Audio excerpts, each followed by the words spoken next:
Hi, everybody. Thanks for joining us. People are spilling in here. Good to see you this morning or see your names. Thanks for being with us. A lot of familiar names on here. Good to see you all. Thanks for being here with us. Charles, can you get the translations going, please? Oh, wordly, yes. Terrific. We're going to give one more minute for people to join in because the system takes a while to let everybody enter, but we're really pleased that you're with us today.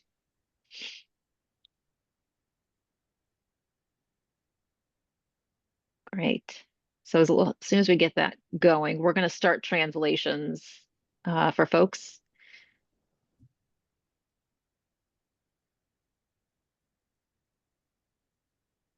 Um, People still coming in. Terrific. From all around the world. It's really lovely to see so many of your names coming up here and being with us today.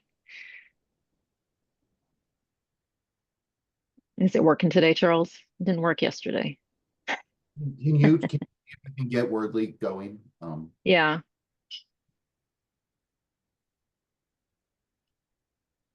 Nope. It's my saying that the account isn't connected again.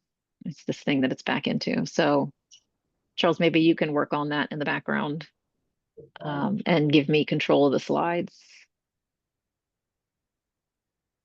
I don't know if you can get one of the live things sharing with from the website and everything. All right, we're going to go ahead and get started. Apologies that the translations are not yet working yet. We've had trouble with the site that we use. Had some downtime and some other challenges. So we're doing our best to try to work on that in the background. But thank you so much for being with us today. Today is a really a day where we kind of think back and really take stock of where we are and where we've come from, what the progress is, and really kind of assess what the current state of SCN8A is, and how far we've come and where we're going. So that's really what today is about. It's about honoring our community. It's about really being present in where we are with our families and the challenges. So, with that being said, I just want to go ahead and introduce our team here that we've got with us today. On the right hand of your screen, probably, if yours is set up like mine, you'll see Dr. Michael Hammer, that guy. You probably know his face and his name. Michael, of course, is father to Shay, and the geneticist who discovered that SCN8A can cause epilepsy. We have Charles Anderson, who is our jack of all trades, tech, website, all of those things, fundraising, little of everything.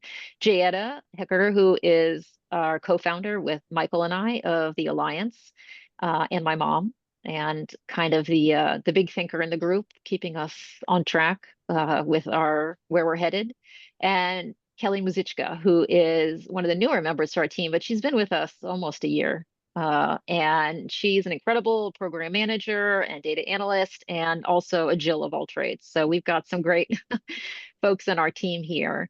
And Kelly and Charles are going to be running things from behind. Feel free to write them in the chat, or if you have any questions or you're having any problems, we'll do our best to try to uh, make sure that we get things taken care of here. So for those of you who want them, you can turn on closed captions at the bottom of the screen, and that will give you a chance to follow along. And hopefully we will have our translations up and running soon. I see lots of hellos in the chat. Thanks everybody for checking in and chiming in and being here. All right, Charles, do I have control of these slides? No. You could just say next slide. Okay, great. All right, so I think Kelly and Charles, you guys can drop back and kind of do your thing from behind the scenes. Next slide, Charles. Oh, if you can hear that, Elliot's doing a big stretch in the background. I'm on duty with Elliot today, so you'll hear him throughout.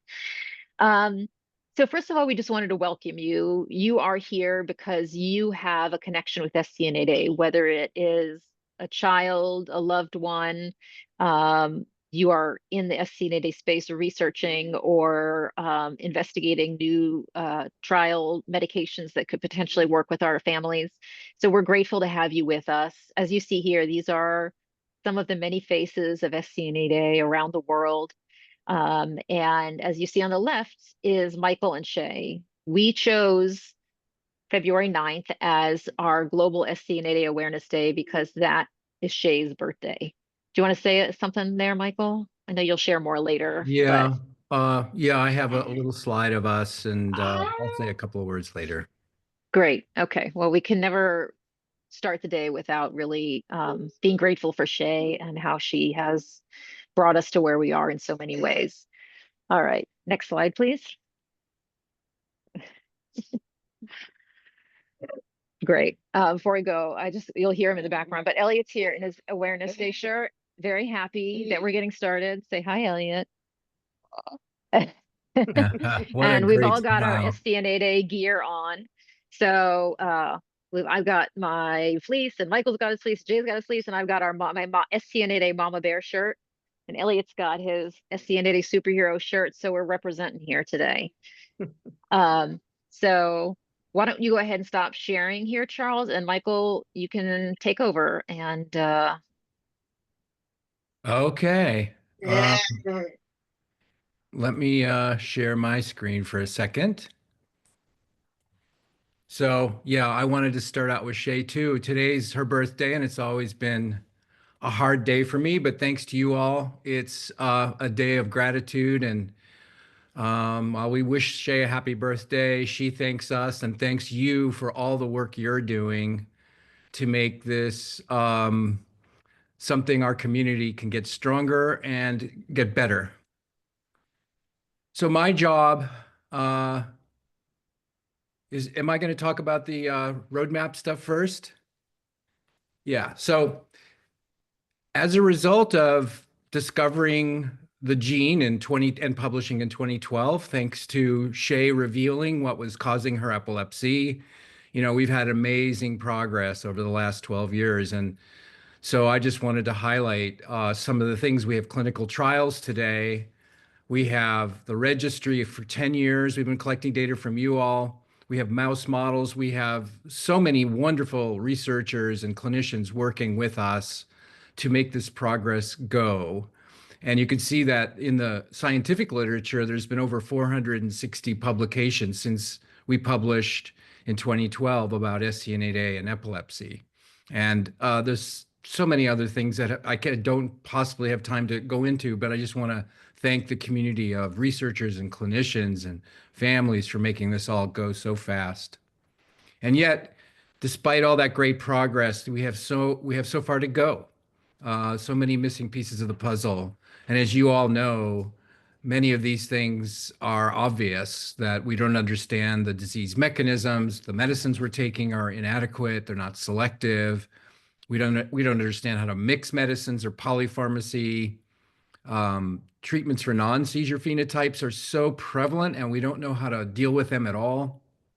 Um, we don't have really good strategies for dealing with a high premature death rate and other details like lacking biomarkers and ways to track the way the disease progresses or how it might respond to treatment other than by estimates, just assessments from how you all feel you're doing. It'd be good to have some molecular or physical features we could measure.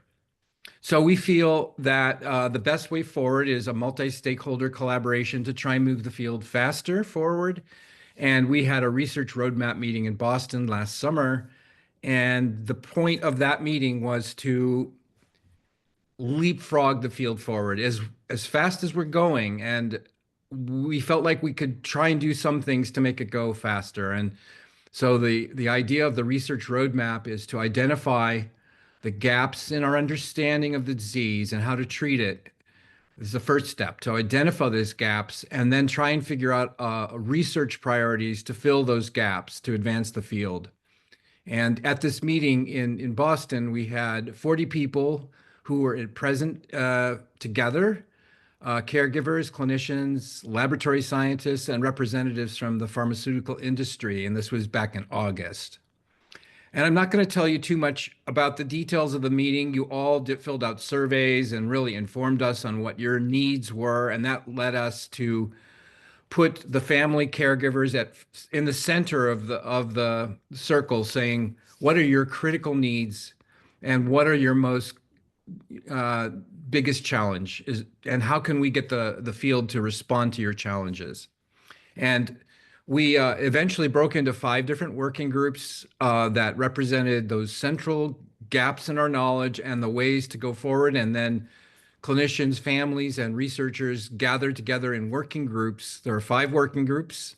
I'm just going to briefly go through them here. The first one is advancing transformative therapeutics, development and delivery. The gap is the current medicines are limited in their ability to control seizures without significant side effects and are ineffective in mitigating a wide range of comorbidities.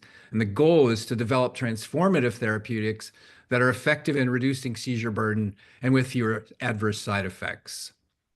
The second working group was called non-seizure outcomes, mechanisms, management, and therapies. And the goal here, the gap here is the limited understanding of multiple non-seizure morbidities that are of significant concern to caregivers. The goal is to better understand the physiology of non-seizure outcomes and advance the best practices for treatment and management. The third working group is improving current therapeutics, first-line, adjunctive, combination, and alternative therapies.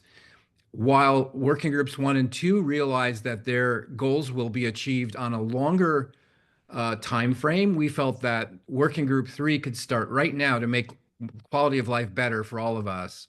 So the gap was, despite availability of more than actually 40 anti-seizure medications, there are high rates of refractory seizures and little is known about optimal treatment regimens.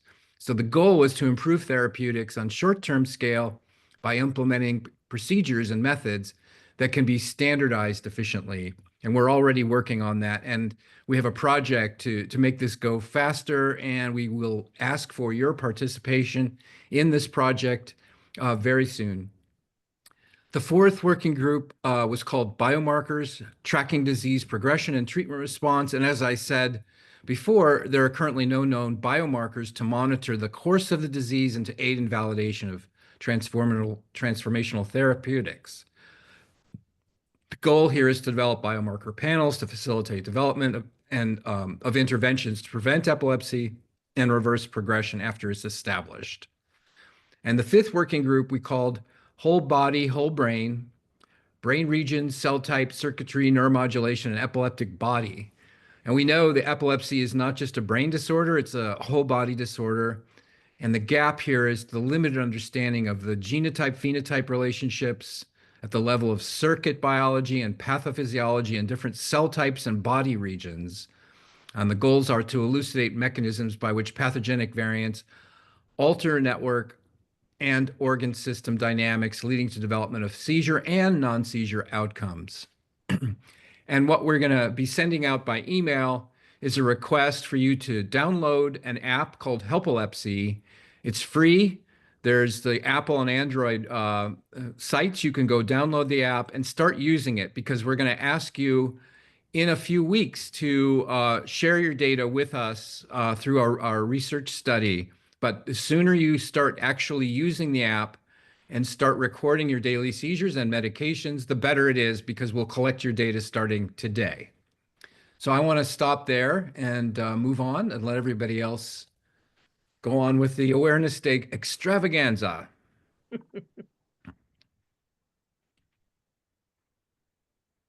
Great. Thanks for that update, Michael. It really was an incredible meeting, an incredible opportunity for us to come together as a community and really talk about where we need to go to really start having a greater impact and finding better treatments as soon as possible. So I think I want to thank the community again for being involved in those surveys. Those were crucial for us being able to to understand where the entire community is at, what were researchers thinking, struggling with, what were pharmaceutical companies struggling with. So just again, thank all of those people who took part in that survey. Thank Madeline and Chris for hosting us in Boston at MIT, and our ambassadors for helping us run that show and bring it all off, and our staff. So it was really incredible, and we're excited. One of the things that we wanted to do today was to really introduce this idea of us moving forward as a community together to push forward the science. And as Michael said, there's all these gaps that were identified. This paper is about to be published and will help the wider community and funders and researchers understand what we really need better answers about. And the challenge is that we're going to need funding to ensure that we can take on critical research to fill those gaps with more knowledge and information. And the study that Michael talked about is going to help with that. We have lots of things coming up. You'll hear from other people shortly about other plans we have to really start addressing these gaps. And so with that, we have a challenge for the community. And Kelly is going to drop a link into the chat, and you can use this QR code here. But the idea is that we really want to be able to fund critical research and try to really start ensuring that we're reducing the gaps. We're bringing in more pharmaceutical companies who are ready to work in this space and find treatments and cures. So we are challenging the community for SCN8 Awareness Day to see if we can get 5 new monthly donors who can help us fund this work. You can join at any level. And the idea is that the more that we have the community invested in helping us getting closer to a cure, the closer we will get, the faster we will get there. So anybody who joins as a monthly donor will get a fleece like the ones we're wearing after 3 months of giving, so that you can help us on this journey. And so we're grateful. We'll be checking in throughout the meeting to see if we've made any progress. Hopefully people, as you're watching, you really see the value in investing in the work that we're doing, because all of us here at the team are wholly, really working hard to really bring about progress. And we'd love to have you as part of that journey and help us get there closer. I'm going to leave it at that for now. We'll come back to this. So the link is in the chat if you want to get to the website for that. And if you have questions, drop it in the chat. Anything that people give is going to go directly to funding research. That's where all these funds will go. That being said, let's go ahead and move on. Now, back. Nope, forward. The system is newer and it's a little bit wonky. So let's pause that, start it over, and we don't hear anything yet. So let's see if we can get some sound on there. This is an update from Mark Fitzgerald, who is a pediatric neurologist at Children's Hospital of Philadelphia. He has been intimately involved in the work that we're doing at the Alliance. He is a huge partner in everything that we're doing. And so I wanted you to hear from him about kind of where we've been and where we're going. And so take a listen. And as we're going throughout here, feel free to use the chat to share ideas, thoughts as we're moving along here. All right.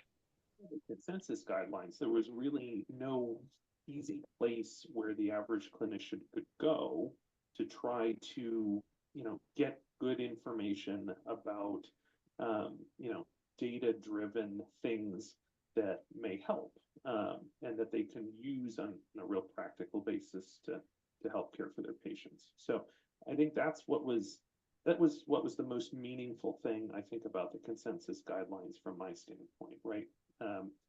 We did all the heavy lifting in terms of looking through the literature data and really trying to distill that down into, fairly straightforward, easy to digest suggestions on, if you're treating a child with SCN8A who has epilepsy, where do you start, right? And Charles, can you turn up the volume, please? Thanks. A really That's maximum volume. Okay. Everybody can try to turn their own volume up, maybe. Sorry. As a clinician, it was a fun experience from my standpoint, right? Because what it really represented, I think, was the sort of gathering together of a bunch of different groups, right? Clinicians, basic science researchers, industry partners, families, the folks who have the most stake in advancing research in SCN8A. And it really put everybody in the room at the same time with the task of where do we go from here, right? What are the next steps? What can we do now? What do we have to plan for in the future in terms of, new research developments in the field? And it really was the logical extension from the consensus guidelines that we were talking about, right? We're all hopeful for that sort of day when there's a really effective and safe targeted treatment for kids with SCN8A. But there's still work to be done to get to that point. And I think that's what I appreciated about that research roadmap meeting, was that we also spent time talking about what can we do right now as we're laying for the groundwork for future developments. Clinicians Network is a really good forum for bringing together not just clinician experts who have a lot of experience in treating kids with SCN8A, but also folks who want to know more, right? Clinicians who maybe have less experience but want to really advance their knowledge or helping their patients with SCN8A experience better seizure control, experience better quality of life. And I think, as you know, one of the sort of initiatives that we're planning on moving forward with is something of a case conference series, right, where we can really set up a forum to be able to bring clinicians and families together to have conversations about specific care scenarios that are challenging. The fact that transformative therapies are not coming tomorrow, right? They're on the horizon, but there's going to be some time between now and then. So in a lot of ways, we have to make do with what we have, right? And we have a lot of good data sources right now, right? Some at big academic centers who specialize in treating kids with SCN8A, with the SCN8A registry, right? And we have bits and pieces of the data that we would need to really be able to analyze questions like, what meds do we have now in what combinations that might have an impact on, say, treating epilepsy for kids with SCN8A.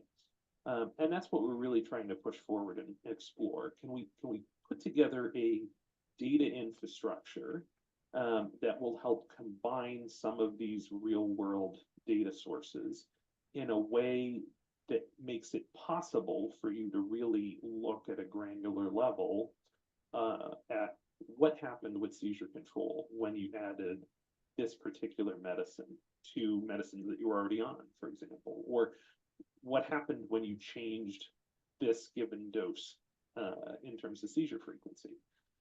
And I think you many times we lose sight of the granularity of the data that you really need to start making meaningful conclusions there, right? Like, it's one thing to know that you added, say, oxcarbazepine, but when you're seeing your neurologist maybe 2 to 4 times a year, and they're recording in a medical record, what they're really doing is relying on sort of a family's recollection of the ebbs and flows of seizures that happened over the past 6 months, say. And I think we all know, thinking back about what happened over the last 6 months, it can be really hard to remember at any given moment. And I think the average clinician, the average patient, they have a lot of med changes that are made offline, right? They're not made in the office, they're made in between visits. So if you don't have data on what's going on in between visits in a meaningful way, then it's really, really hard to pin down, what dose of what medicine was it that made the difference, or what made things worse, right? And those are the sort of questions we're trying to get at right now. The thing that makes me the most excited is that really transformative therapies for SCN8A, several years ago were dreams, if you will, right? they were sort of little ideas that folks would say, hey, I wish we had something better to offer. But I don't know when that's coming. I don't know if that's coming, right? But I think we're at a stage now, both in terms of therapy development and organization and research, that it's not really a matter in my mind anymore of if something will come. It really is a matter of when, right? So these things are coming. Transformative therapies are coming. Maybe that comes in the form of a small molecule of medication that you take. Maybe that comes in the form of a gene therapy, but it's coming, and it's not a dream anymore. It's a matter of when. And I think that's the biggest thing for me that makes me excited. Before long, I'm going to be able to sit down with a patient in clinic and offer them something meaningful and transformative. And that's really cool, right? And that's in part because of efforts from a lot of folks on trying to move the ball forward on a research basis. That's in part because of, efforts like, put together by groups like the Alliance, right? Who are really trying to bring all of the right players to the table to hash out these solutions. And that's not something that exists in every rare disease community, but it does here. And I think that's what sort of drives me and excites me the most about the future, right? There's the right people are here, the right work is being done, and that has to move the ball forward.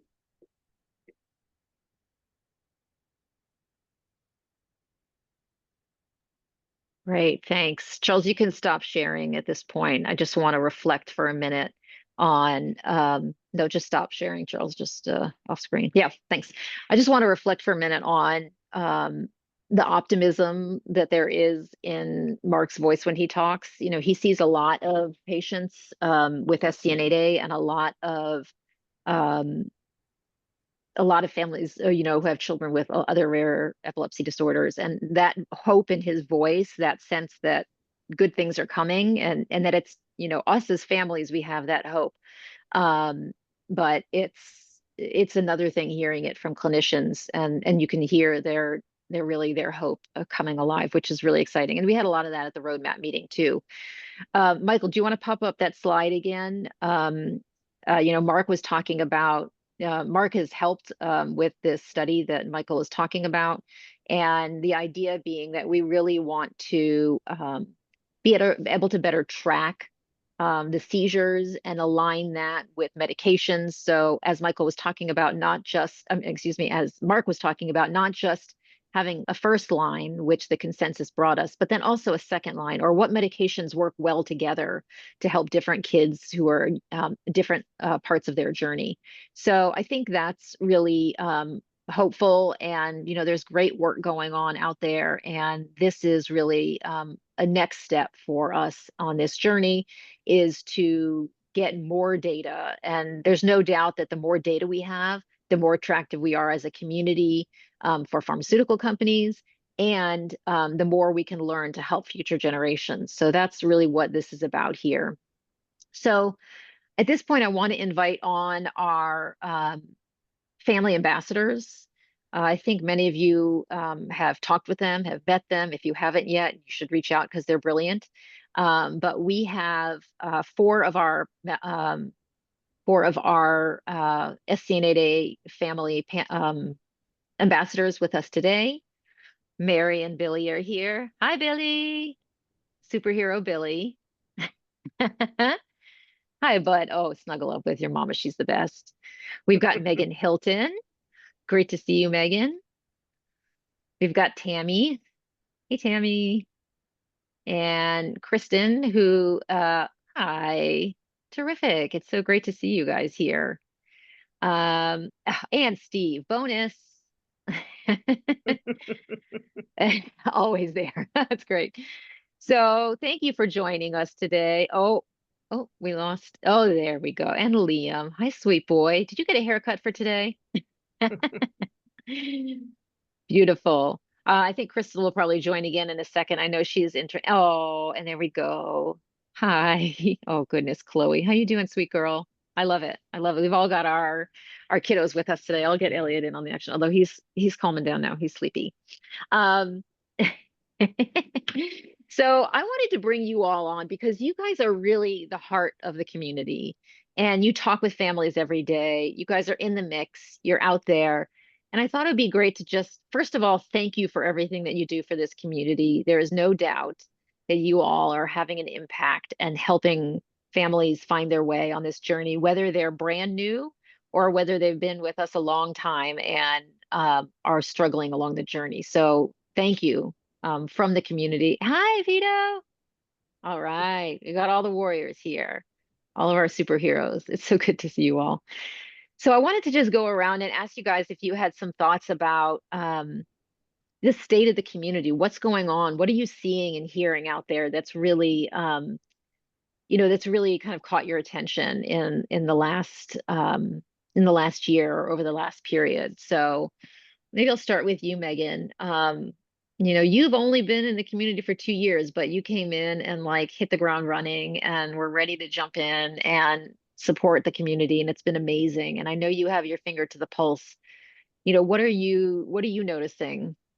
Noticing a lot of families connecting. They share a lot of valuable information and also ask a lot of great questions that also pushes us to look and research and communicate that back to you. Um, we pay attention for what is a hot topic in our community so that we can then take that information, schedule a meeting, and try to help as many families as we can with that information. Um, and it's great to see families connecting and helping each other out. Like, hey, we have this going on. Has anybody struggled with this? And Mm, so many people jump in, offer advice, and try to help each other. I think we have what, 7 or 8 side chats now for different problems or mhm. concerns in our community as a break off area for families to connect with each other and help each other and seek Yeah. advice. Yeah, for sure. And I know personally for you as a mom with Chloe, you've also been noticing a growing, and Kristen can speak to this too, but a growing number of families that are coming in where their functionality of the gene is not really clear, this kind of mixed gain and loss of function. We have our consensus that says there's these 5 subgroups within SCN8A, and they're all gain or loss of function. We don't yet have consensus on this newer emerging group, and that's kind of where Chloe sits. Yes, that it's like the seizure started at 2 for us, but we have autism, which would be more of a loss of function characteristic, along with her seizure onset age. But then we have these other severe comorbidities that lean towards more gain of function. And I think we're seeing that in community, and I think that's something all the scientists and doctors are also aware of as well, is that Mhm. these 5 phenotypes are kind of the starting point. And I know there was another starting point before this, where I think SCN8A is evolving, the community is learning, our researchers, our doctors are all learning as well. And some kiddos, it's not cut and dry.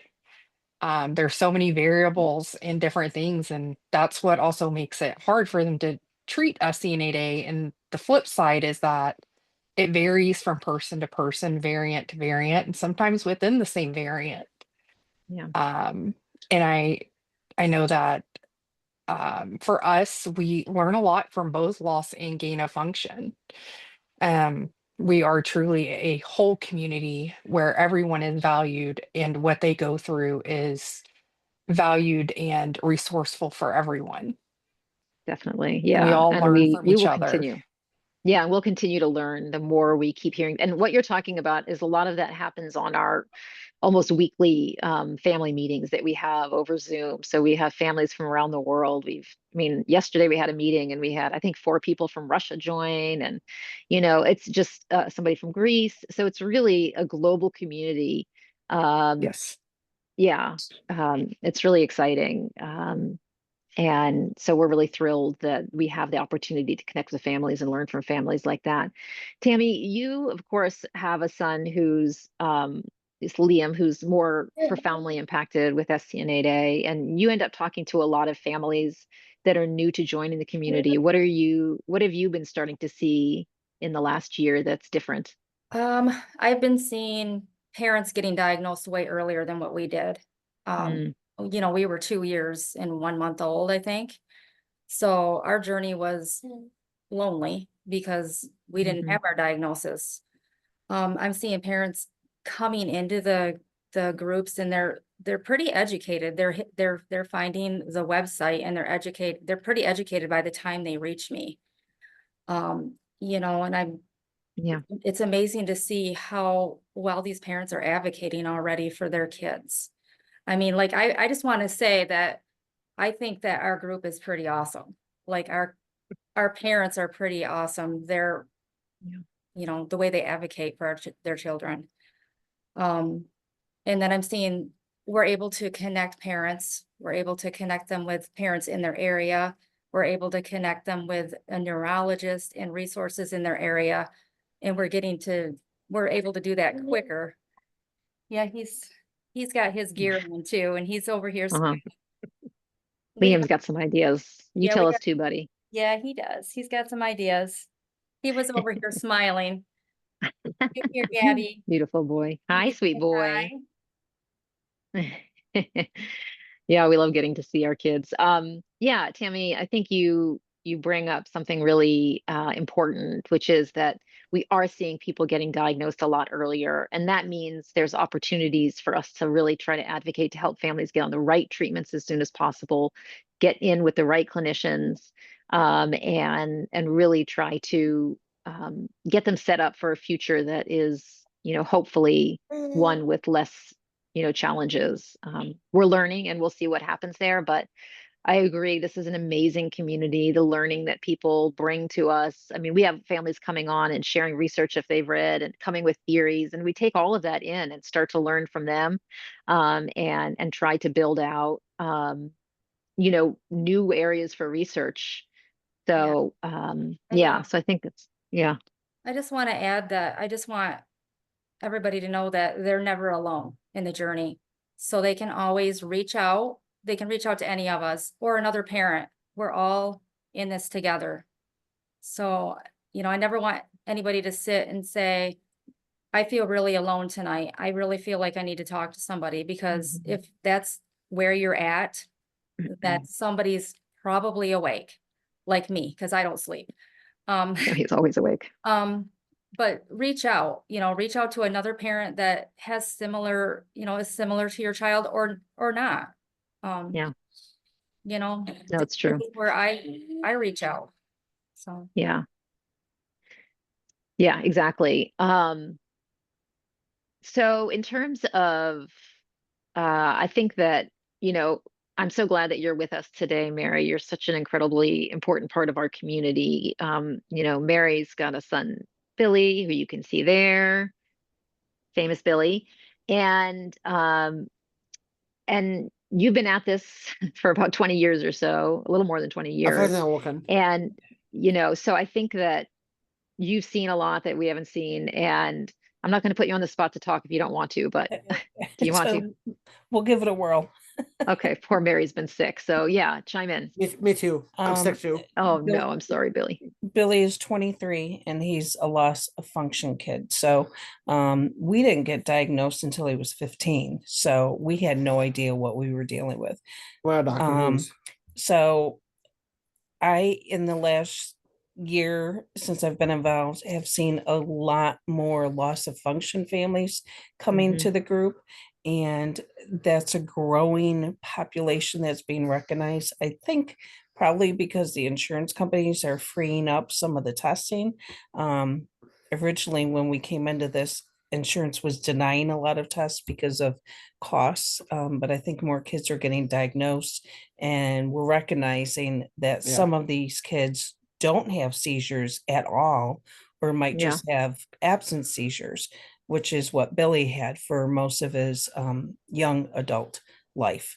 So that's a growing population, and we welcome families that are just loss of function that may not have any seizures at all, but you're still greatly impacted by SCN8A. So I want those families to know you are part of this group, you are part of this family, and we all have different effects. But we are all one family, and you're more than Mm. welcome here. And it's the only place to be, to talk and sound off with each other and to Mhm. get help. And there is a loss of function chat. A lot of times these kids have behavior issues is a main focus. So please feel free to join those chats, and we'll Mhm. try to help as much as we can.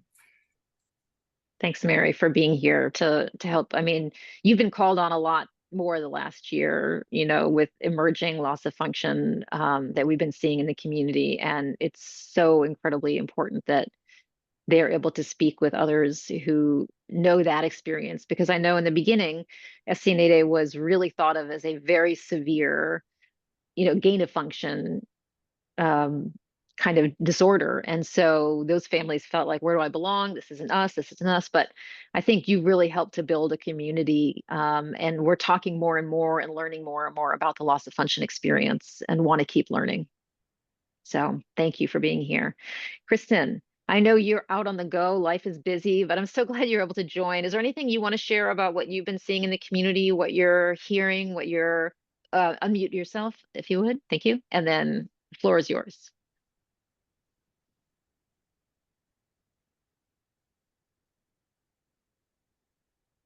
Hey everyone, I'm Kristen. Um, I have Pito, who's 11, and we are in this odd mixed gain loss kind of emerging bubble. Uh, but from the cats, Oops. Kristen, I think we're losing you. Can you guys hear her? No. Okay. We'll come back to you a bit later, Kristen, if you're able to join again, because we're not getting you. It's breaking up. But oh thank you no. for, yeah. Oh, there you go. Now try again now. Okay, so I was saying that I don't know where it cut off, but I'm Pito's mom, and he's kind of one of these gain loss mixed types that we don't know a whole lot about. And I'm seeing more of that in the community as parents talk about their kiddos and what's happening. You're seeing more of this kind of mixed function in kids. And we are finding a lot more of the loss of function, like Mary was talking about, you know, because insurance companies are willing to do genetic testing for things other than just seizures. You know, maybe a child has autism or something of the sort, and that's where the genetic testing is coming in. So, which is good. We're finding more and more families. Yeah, exactly. And that's really one of our big goals too, is help identify these families so they can get linked up with the right care, with the community, and with clinicians who really understand how to care for them. So, and we've seen the community using the consensus a lot too, which has really been a fantastic tool to help us advocate, because there are a lot of clinicians who still are unfamiliar with SCN8A, and that allows them to really say, no, that listen, all these doctors around the world agree that this is what our kids need, and it goes beyond seizures, right? It is the coordinated care that they need, the specialists that they need. So, all right, well, it's always amazing to see you all. Thank you for joining us and for sharing your stories and for being such a huge part of bringing this community together and finding answers. So thank you all so much, and we'll see you later. All right. So Charles, if you can throw back up the slides for a second.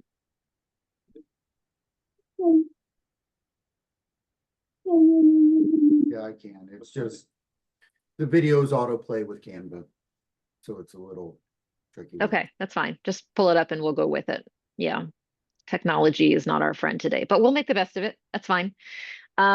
So we want to take a brief minute as we're going on this journey today to think about where we are and the awareness and all of that, to kind of also honor some of our superheroes. So let's see. Patty. It's not on the screen, Charles. It's not sharing.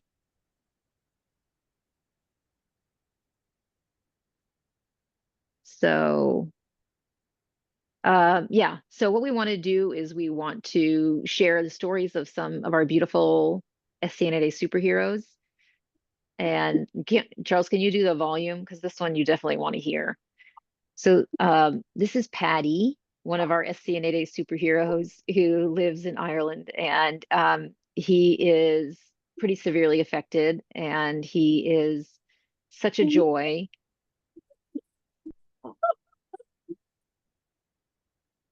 For some reason, the sound is really not coming through very well, but what I really wish you could hear the sound on this one because it you hear Patty laughing and so joyous, and then you hear his mom start laughing hysterically with him.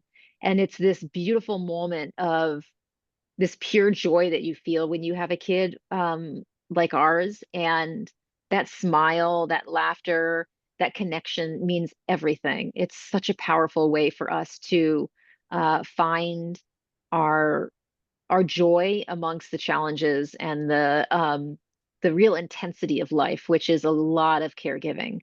And so, I think this had a lot of meaning for me.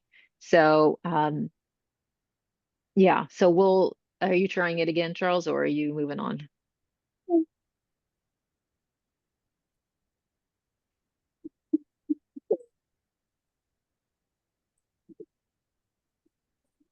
Tickles ball. Hey, a little tickles ball.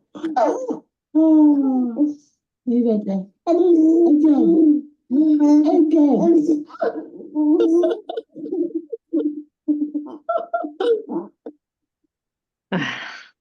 Thanks. I hear it a little bit better this time. That's so beautiful. I mean, every time I've watched that like a dozen times, and every time I see it, I smile really big. All right, next slide, please. And then I also wanted to share one of our SCN8 superheroes from Poland. This is Xavier. Xavier, I have to slow down to say it. And he is an incredible young man. His family, he was born in 2008. His family lives on, I think they live on the third or fourth floor of a building, and they don't have a lift. So they're always constantly carrying him in his chair up and down the stairs. He's obviously got some scoliosis going on. He's got a trach, and and he's got pretty serious epilepsy. So he's 16 and he's gone through a ton in his years. Lots of hospital stays, a lot of terrible words from clinicians and people in the community that don't understand or really have faith that these kids have a lot of worth. So his mom and his father are incredible advocates and work really hard to make sure that he's loved and the community understands, and they share incredible progress online as they share their journey. So thank you so much to Xavier for being such a superhero and his family for spreading awareness about SCN8A and sharing this beautiful smile. All right, next slide. Next up, we're going to welcome our colleagues from Neurocrine Biosciences. We have Dietrich Halbenberger, Carolyn McMicken, and Tyler Reagan, who are going to come on and talk with us a little bit about their SCN8A program and where things are headed, and how they're connecting with the community. So I'm excited to welcome you all. Charles, you can stop sharing the slides. And we've got Carolyn. Hey, Carolyn. Hey, Dietrich. Hey, good to see you. And we've got Tyler popping in here. Good Sunday morning, midday, Yes, afternoon, thank you all for evening, wherever joining you us. are. I know today is Super Bowl Sunday for a lot of people. We are wrapping up before it starts. So thank you for being with us in advance of that game. But we think this deserves just as much attention as the Super Bowl. So here we are. And we know that you all are incredibly committed to the work that you've been doing for many years now.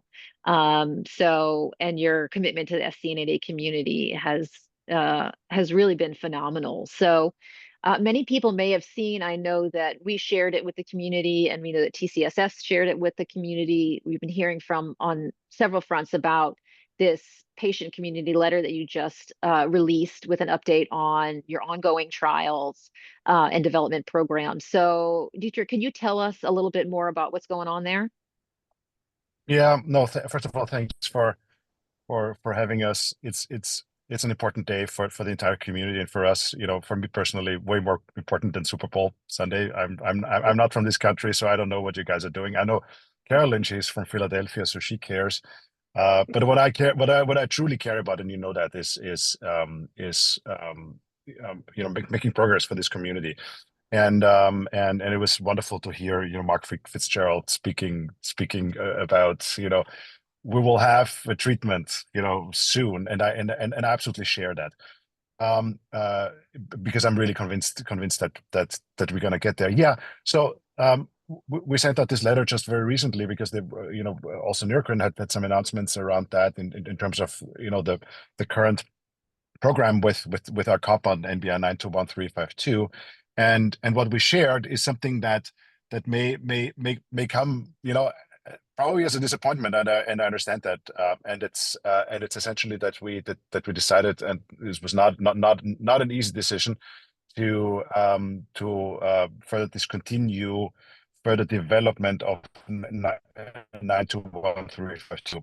Let me unpack that, what I mean by that. So we still have a study ongoing with that compound. It's an open label extension study, and that study will not discontinue. That study will continue. So we are first and foremost committed to all patients who are currently in the trial who may be experiencing you know, some benefit or an element that they think would be beneficial for them to continue in the trial for now. However, this is a development program, and that means that in order for something to become an actual drug that hopefully at one point you know, needs to be you know, able to be prescribed, etc., some elements need to be fulfilled for a drug, and unfortunately so far what we have learned, and we have learned certainly a lot, is that the 352 molecule doesn't fulfill all the elements that we want to have put forward to really be considered, you know, a breakthrough therapy for SCN8A. This may come to a kind of an immediate disappointment. I understand that, but again, this, you know, a development program is a learning program. It's a learning program around the molecule, how the molecule, you know, reacts in patients' bodies, and what chance this molecule will have for the greater community downstream. So one reason why we also take a step back from 352 is that we think we have a better you know, potential option available, and so we have, at the same time as we're discontinuing the development of 352, we will be introducing a new molecule into the clinic, which we call 355, which we think has the potential for you know, to become what we hope 352 will become. But at the end of the day, all what we want is a better treatment for SCN8A, and we want to make sure, you know, you get the best molecule that there is. Yeah, thank you. I appreciate how you all framed it for the community as well, that you want to do better, right? 352 had some things that worked really well, but it wasn't good enough. And this community deserves something that can really have a real remarkable difference. And so I know the wider community, you know, there is some disappointment, but I think there's also this excitement about you know, something even more powerful kind of being in the pipeline here. So we're really excited about that. And I know that, you know, so what comes next for the process here? You say you're starting something else. What does that look like? Yeah, so I think that's also something that's important for us. For us, we really commit to bring a better treatment to patients with SCN8. We're not necessarily saying it is that molecule that will be it, because at the end of the day, this is why we do studies, this is why we do trials, and if it's not good or it's not good enough, then we commit to do something better, and and that's essentially the next step that we're now embarking on. So there's a new molecule. It's called 355 MBR921-355. So just the last letter is different. Last number is different. Also comes from our collaboration with good friends and partners at SCN8A Pharmaceuticals, which we are just introduced into clinical studies. So it's a new molecule that brings to the table, as we think what 352 brings to the table in terms of its targeting of NaV1.6, but the pharmacology, and again, I have to make a big disclaimer here. So for everything that we know about 355 so far is from preclinical studies and from the lab and all that. So we're talking about a hypothesis, and now we are entering kind of the next phase of, or actually the phase of clinical development. So please take that with a grain of salt when so I talk about pharmacology targets. It has a broader targeting, so not just 1.6, but also 1.2. For those of you who are really read into the science, it adds an additional element that we think could be relevant for seizure or disease control in patients with SCN8A. Potentially also opens it up for folks other than SCN8A mutations in the broader epilepsy scheme, but also for patients with SCN8A, because it gives you just potentially a broader pharmacological action, which is good. So we always want to be very precise and with our mechanism of action, but sometimes you want to hit a few elements of what is relevant in the brain for seizure control, while at the same time staying away from targets that we would otherwise be worried about. So this is what we're excited about. The clinical studies just started. As with every new molecule, it has to go through different phases of development, but rest assured, we think it's ready to start in pediatric trials. We are really kind of committing it to a broad range of epilepsies, and of course, SCN8A is first and foremost of our interest. Yeah, and I appreciate you continuing to hammer on this idea, which we talk about a lot, that clinical trials are research. So it's not saying, hey, we've got a treatment that we know is going to work and we just need to look at it. This is, once you put it into humans, humans are not mice, humans are, it's a different ball game. So it's really important to look at this as a learning opportunity. And so I think, and given that, what did you feel like you really learned from the 352 trial, and how are those learnings going to help you move forward with your next program? Yeah, and a lot and a ton and on multiple levels. So one thing that is also really important that I want to underline here is that every contribution to the 352 program, as of course first and foremost, the patients themselves, their families, and the entire community. Every data piece, every drop of blood that you contributed here is highly valuable, not for the entire program. So every single contribution to this trial so far that we learned from 352 will be applied to 355. So we'll be able to pick up on the learnings and the data and the contribution from the 355 program to the 352 program to the 355 program. I mean, maybe it's absolutely simple. Think about, as you said, patients with SCN8A are not healthy adult people, are not certainly not mice, right? Is the entire heterogeneity of this wonderful people here is something that we need to, that this treatment will need to be able to address, whether you're on a G tube or on other con medication, high other situations. People with gastrointestinal issues with it's so common, right? So all that a drug would need to overcome. So the learnings from 355, I really plan to apply that for 355, and the next step is that how to do a trial like that. We were probably the first ones here, how we all collectively learned how to conduct a clinical trial in patients with SCN8A.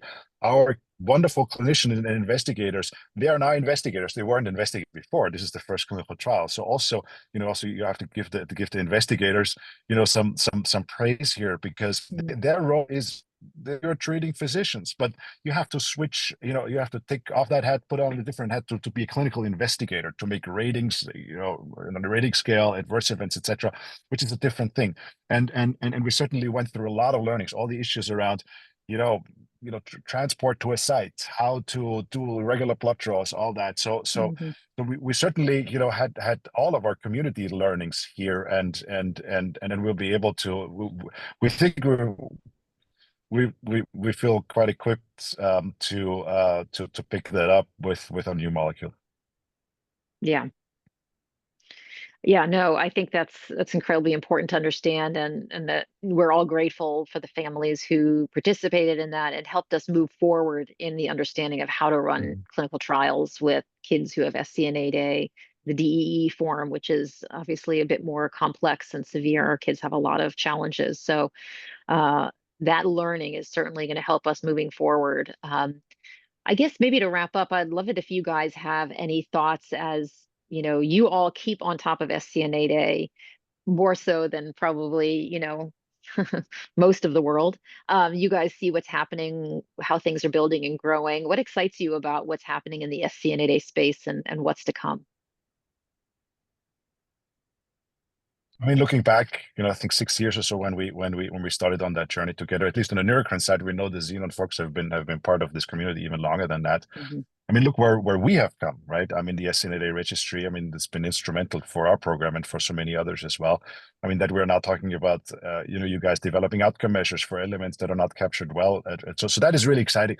That is exciting me because I think we are really getting to a point where multiple treatments, will be ready to be tested and ready to be brought forward in that community, not just from a treatment modality point of view, small molecules, gene therapies, etc., but also in the way how we're doing trials. We all get better at that, and see one, do one, teach one. This is. I think we're in the best position that we'll have a better treatment or an excellent treatment soon. The second thing is that I mean, Gabi, you and I will be at a big conference of neurotherapeutics in DC in a month from now, and that's about all of neurology, and it's the opening symposium. It's about novel approaches to treat epilepsy, and we're gonna kick this off with your story essentially. So I think it's also that across the field, we're talking about the gene therapies and other novel approaches. I think we collectively make such huge progress now that and also we got all these important learnings in also now through the 352 program, that I think we are in the position right now that whoever, an academic lab, an industry lab, maybe us at Neurocrine, hopefully, but if not, at the end of the day, these patients this treatment, and I think we're in the best position to offer that really soon. I truly share what Mark Fitzgerald said. I think we'll have a treatment soon, and we're in the best position of that. So that's what's exciting me, because it's still we have to get there. Yeah, right. Yeah, Carolyn, do you want to chime in? Yeah, I'd just like to briefly add,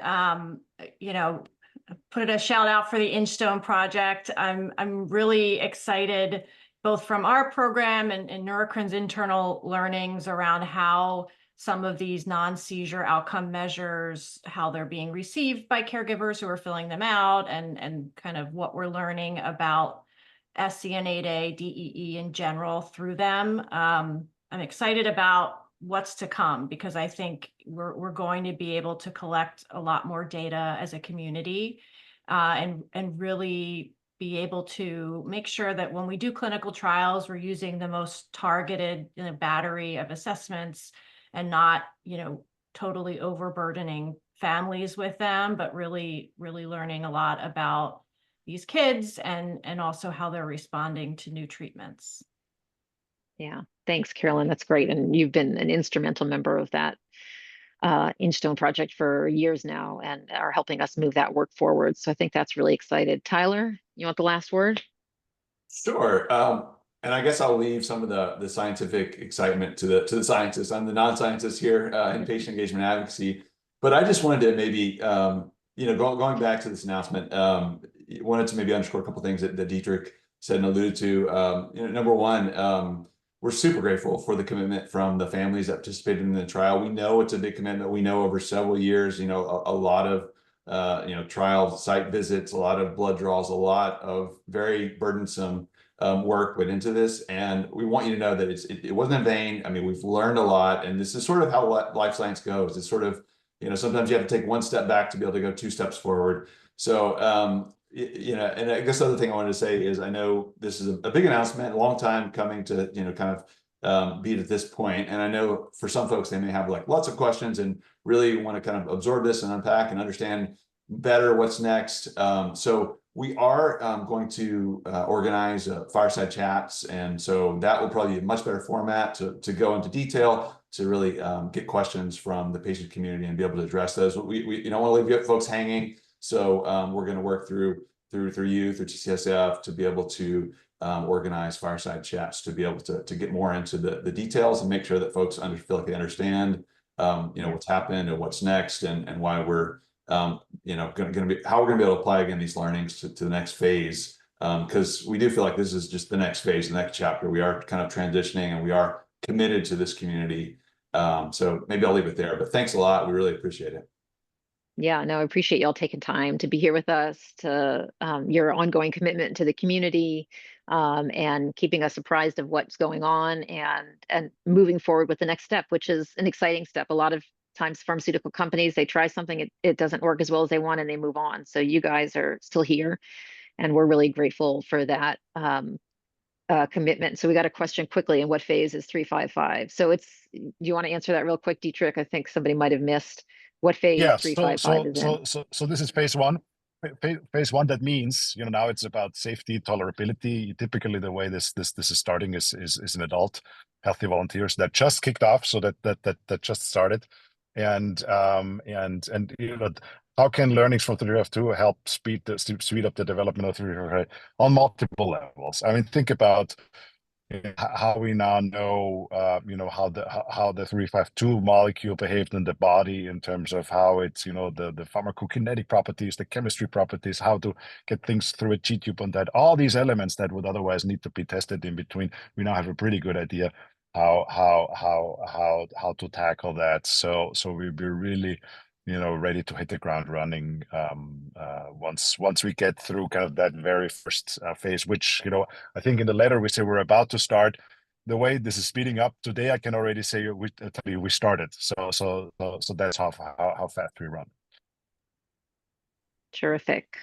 Well, thank you again for being with us Okay. on this Sunday morning. And Carolyn, I see you're ready for the game today. I was recorded that message with Mark Fitzgerald, and at the end he said, "Go Birds!" And I had just stopped recording, and I said, "Sorry." I know, I was like, "Sorry, I didn't get in the recording." And he's like, "No, I really wanted that in there." So you can represent for all of Philly here. Terrific. Well, thank you all for your time. We'll, of course, be in touch soon, and the community will be hearing more from you all in the near future. So, yep, take care. Bye. Okay. Bye. So up next, we've got we wanted to just check in on this challenge for the community, and for those of you who are joining us new, newly joining us, excuse me, that we put this challenge out to the community to help us.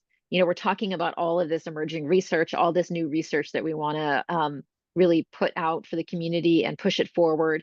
And so we are challenging the community if we can get 5 new monthly donors.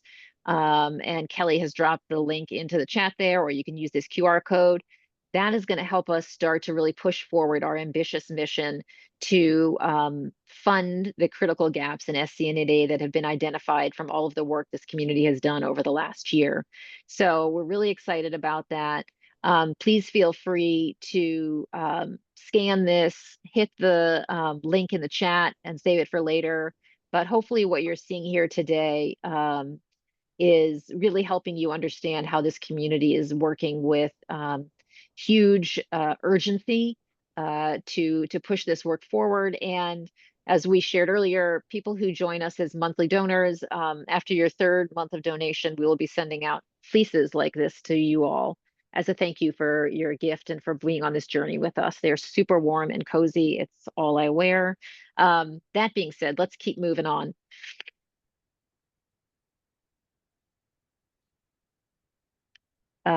So Charles, your slides are not moving. There we go. Next up, we wanted to highlight the work of our global community. As I think you all know, we started a global alliance to bring together the global community of SCN8A caregiver leaders who are working in this space to accelerate our work by doing it together. And so a couple of our communities leaders have shared videos on this learning day.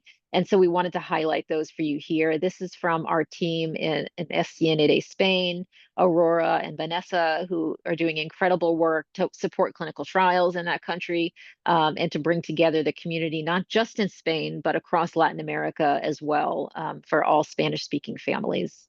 So let's get this going and hope that there's some volume.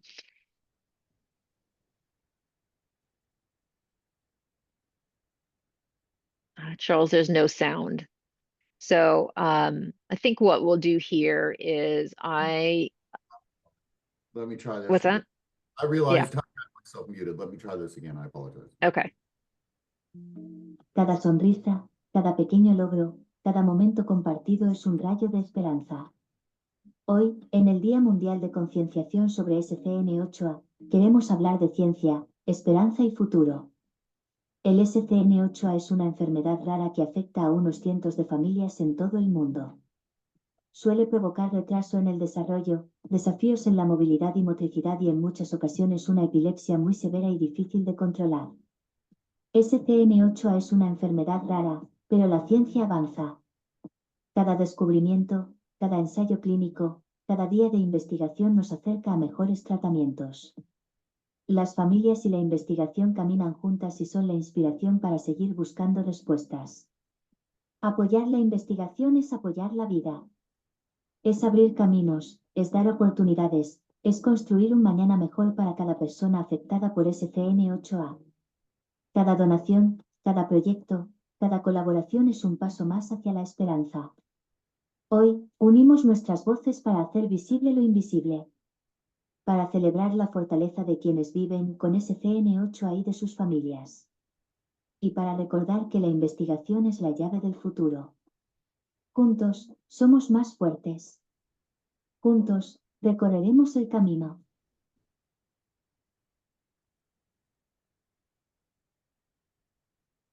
Wonderful. So it's a beautiful message from the team in Spain. And here we go from Portugal. We're going to share a brief portion of that. And this one auto plays, so. Okay, go ahead.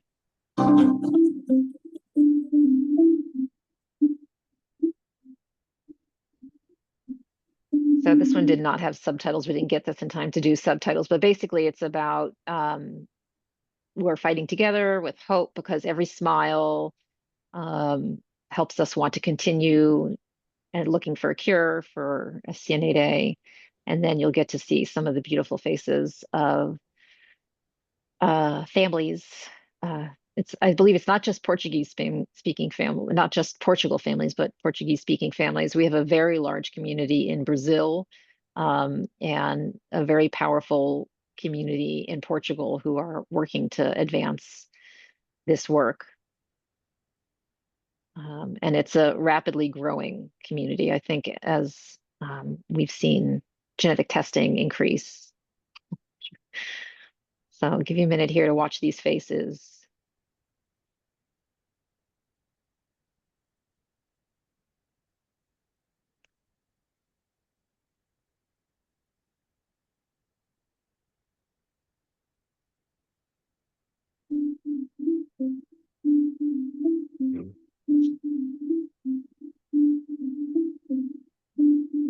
I encourage you all to go out and follow these groups: SCN8A Portugal, Spain, Italy, France, Brazil, China. We have a group, they're not online yet. We have an emerging group in Russia with a large number of families.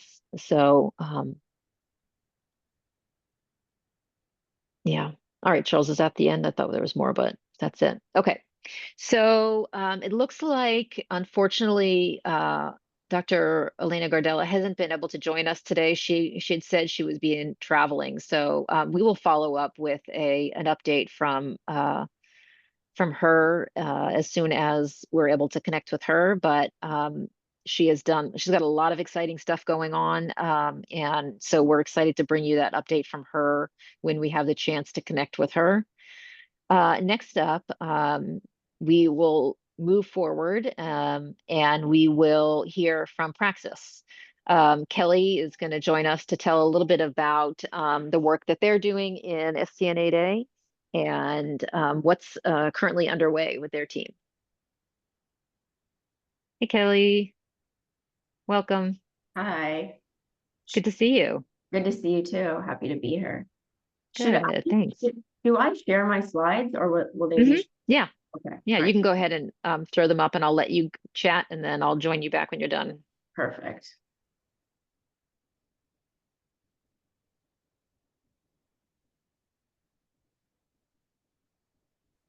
Can you see my slides, Gabby? Yeah, looks great. Okay, perfect. So my name is Kelly Del Real, and I've been at Praxis Precision Medicines, I think, for about 7 years now. I got into industry because I have a child with an SCN2A mutation, which is very, very similar in the science and in the presentation to SCN8A. And I will say, you know, in my household with my son, who's now 15, he has a lot of good days, but you know, last night and today, there's a virus in my house. And with a child with like 2A and 8A, this is prolonged seizures and rescue medication. And it's been horrible and really just reinforces how desperately new treatments are needed in this space. So, yeah, I'm really happy to be here today and really just celebrate the progress that has happened in SCN8A since the time I've been working in this space for about 7 years. One of the initiatives that we're very excited about at Praxis that we've been able to be a part of is sponsoring cohorts of DEEs through Citizen using real world data. And for 8A, we were able to sponsor a cohort of 79 patients. And this has lended itself to a really robust natural history study. And specifically with the 8A community, it was so impressive because when we went to recruit for this study, the 8A community is such a tight-knit community, and this cohort was recruited in a matter of about 48 hours. And this data set, what's unique about it is it can be accessed by any other researcher or biotech company in the space. And then probably the most exciting for us at Praxis is we completed a successful phase 2 study of the EMBOLD study of relutrigine. And, you know, it's important to understand that in drug development, drugs for CNS disorders, the majority of those programs fail somewhere in the preclinical space or phase 1 or phase 2 or phase 3. And so the fact that we made it to phase 2 and it was a very successful study with the data is phenomenal. And right now we're advancing this study into a registrational, and it's open right now for patients to enroll into, which, you know, has the potential to be the first ever targeted treatment for SCN8A patients. And, you know, the 8A community was really instrumental in helping us set up the design of the EMBOLD study, and families can enroll and participate fully remote from home. So a family does not even need to leave their house to be a part of this study, which is fantastic because travel with these kids can be so challenging. And we have a lot of collaborations with the 8A community, and, you know, it's really shaping the future of epilepsy treatment. This is a slide that really, it is so celebration worthy. You know, my son, he's 15 years old and he went undiagnosed for 5 years. And the same is true with a lot of 8A patients. You know, 8A was not really added to epilepsy panels until 2015, 16. So you can see the green lines, each row is one unique patient. And the green line is the time of seizure onset, and the open circle is when the SCN8A diagnosis happened.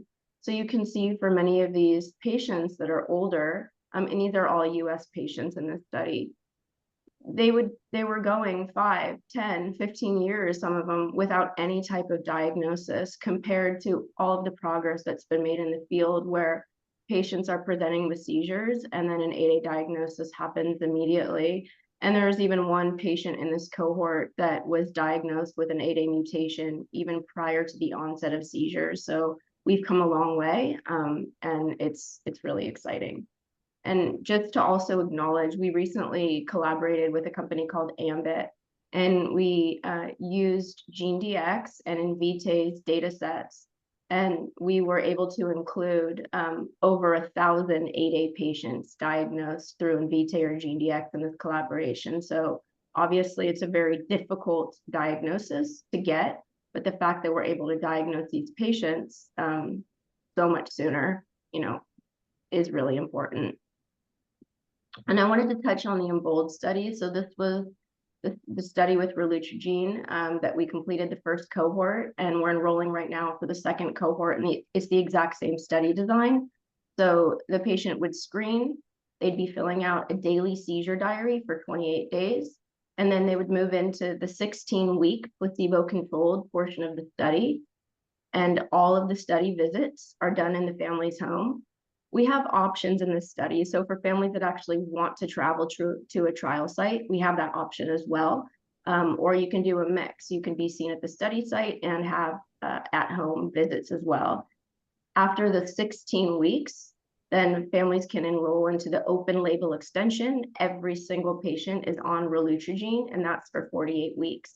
And any child seeing benefit in this study after the open label extension, Praxis will continue to provide drug after the open label extension is over.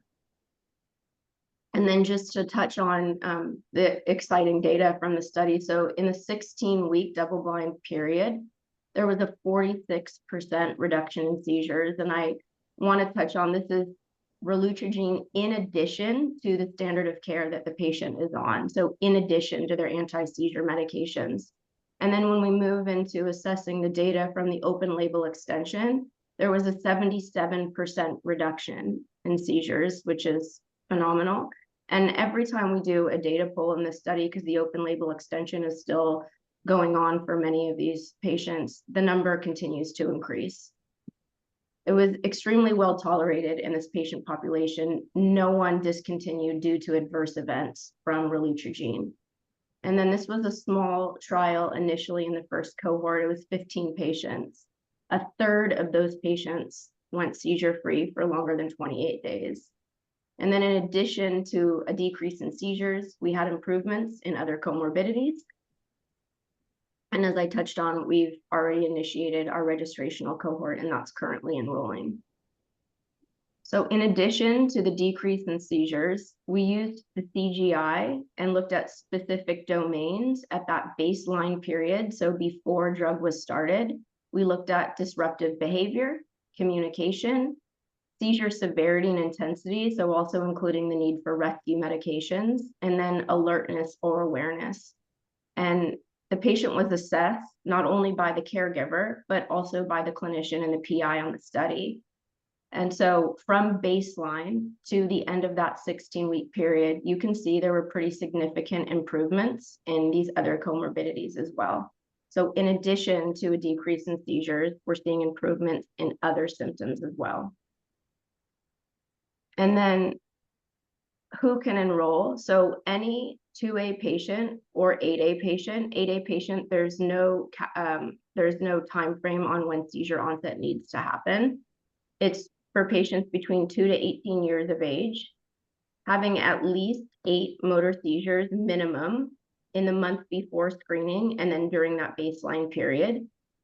And you can remain on your standard of care. There's no cap on the number of anti-seizure medications, but only 2 of those medications can be sodium channel blockers in addition to relutrigine. And I also want to touch on, so relutrigine is only administered once daily. It's a liquid medication. You don't have to titrate for months to get to a therapeutic level like many current anti-seizure medications on the market. So there's no titration necessary. And it's also ketogenic diet friendly. So if you're on a ketogenic diet, there's nothing prohibiting you from taking relutrigine. So Gabby, I'm happy to take any questions if anyone has any.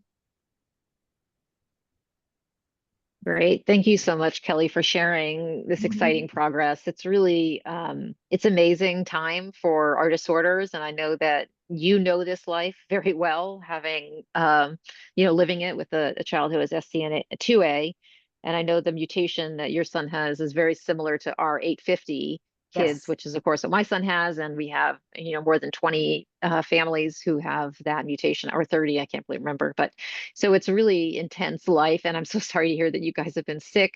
I'm using the times when other people are talking to give flushes and get Elliot on his belly because he's congested right now and having a really hard time. So I know it's really intense. And again, it just feels like there's hope on the horizon. So I think it's really an incredible time, and we're so thrilled that Praxis has this commitment to SCN8A and SCN2A and moving beyond. We know that you guys have a pipeline that's ambitious with lots of other things coming up. So yeah, I don't know if there's any questions, but what I will say is that, we are really pleased about where things are heading. There is this active trial. I know I'll give a shout out to our team in Spain, Aurora and Vanessa, who have been critical, I know, in helping support families in throughout Europe be a part of this trial. And I just think that it's really important that we are getting these learnings and these opportunities for families to contribute to helping us understand where we're headed and how we can do better at creating treatments for our kids. So, yeah. Terrific. Well, I really appreciate you being with us here today, Kelly. I'll let you get back to your household, which is probably loud in the background and lots of chaos that you need to get back to if it's anything like mine when we're all Yeah. sick. All right. Thank you so much for having us. Thanks for being here. Appreciate it, Thanks. Kelly. Okay, so it's just really, to me, it's really impressive, the SCN8A space, just knowing that we are just a few years, I mean, just over a decade out from really the discovery. And a lot of the base work was done, by Miriam Meisler in her lab before, it was studying SCN8A before we knew it caused epilepsy, but she kind of knew that it was probably coming. And then Michael's lab made that discovery, and she got the call from Michael. And it was like, since that moment, this community has really been torpedoing forward and seeing incredible progress. And I think that's in no small part due to this community stepping up, sharing their stories, sharing their data, and helping us kind of move the ball forward rapidly. We want to take a minute here to recognize some more of our SCN8A superheroes. Evelise here, who, as you can tell, is this gorgeous young woman who is not fearful, up on the horses, and moving through life with a lot of joy. So thank you to her mom, Natasha, for sharing her with us. Next slide. We've got Xander, and Xander is, he's such a joy, and I know his family is working on trying to really find ways to continue to tackle the challenges that he is facing. But it's wonderful to see how the faces of SCN8A are changing, and all of the progress that we're making with bringing in a wider breadth of families who can really show the diversity of SCN8A and help us understand where we're going. So thank you so much to Xander for being part of our show today and helping us see how incredible these smiles are, how hard our kids work. I know that Xander is, for him, he's working on, age appropriate teaching and getting classes and school on board, and managing his seizures. And he's excelling in math, which is super exciting thing to be able to share when our kids are really thriving. All right, next slide, please. Great. And that's a rare bear, by the way. And that's one of the rare bears here, which our community received, which was amazing. All right, next we have Liam. Liam is no stranger to this community. Tammy, you saw her on earlier with Liam, and he is just an incredibly joyous and sweet young man who really shows the strength of our community, fighting through lots of challenges, like, constantly throwing up and different kinds of infections. And he's just an inspiration to us all. And so thank you, Tammy, for sharing your beautiful boy with us.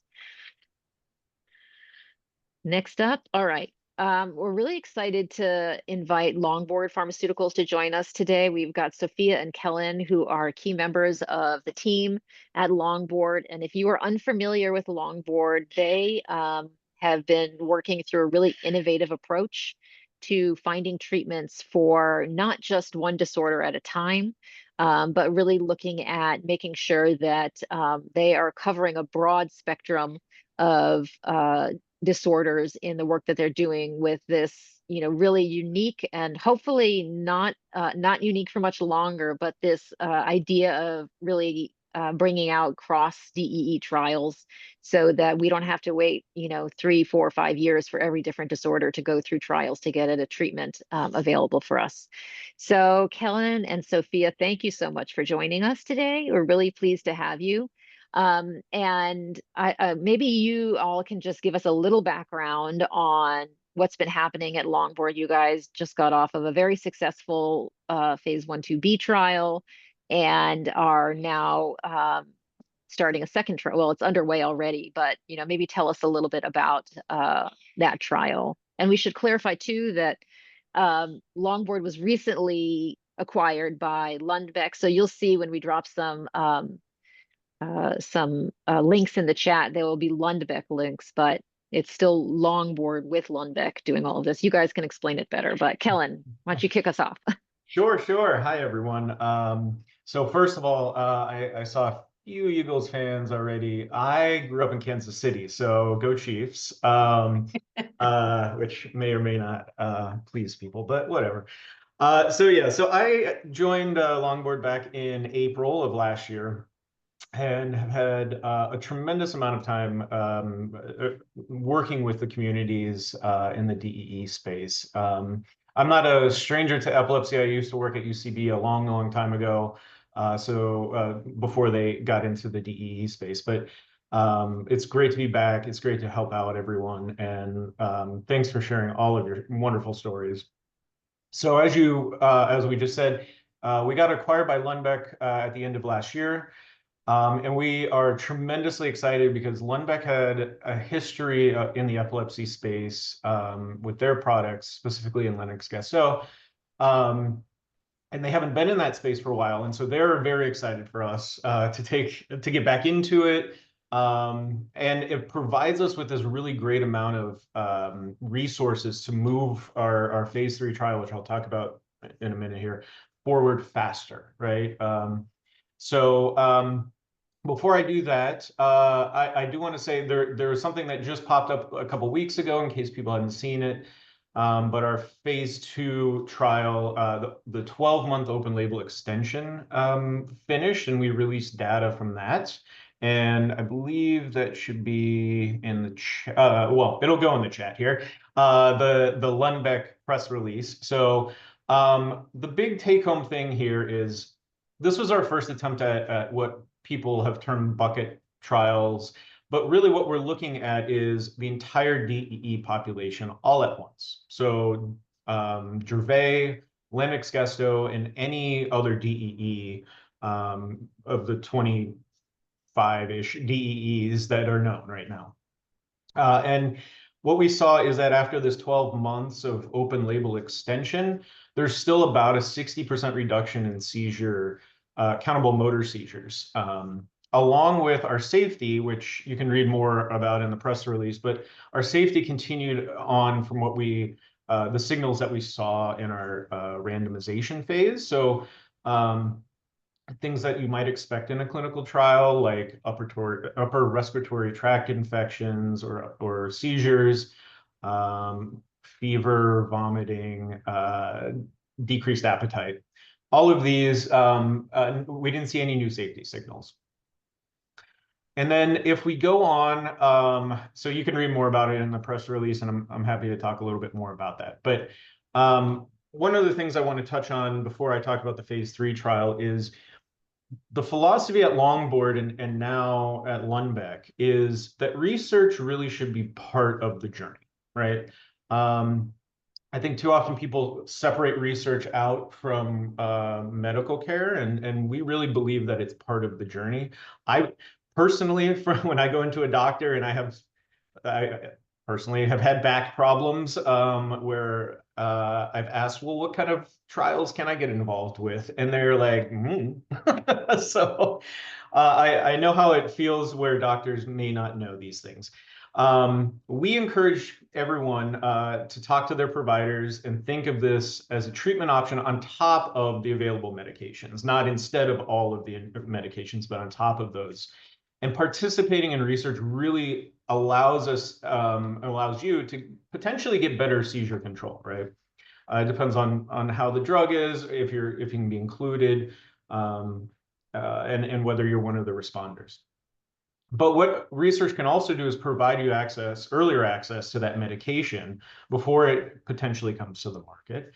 And it allows you to contribute as a community to that future of development, right?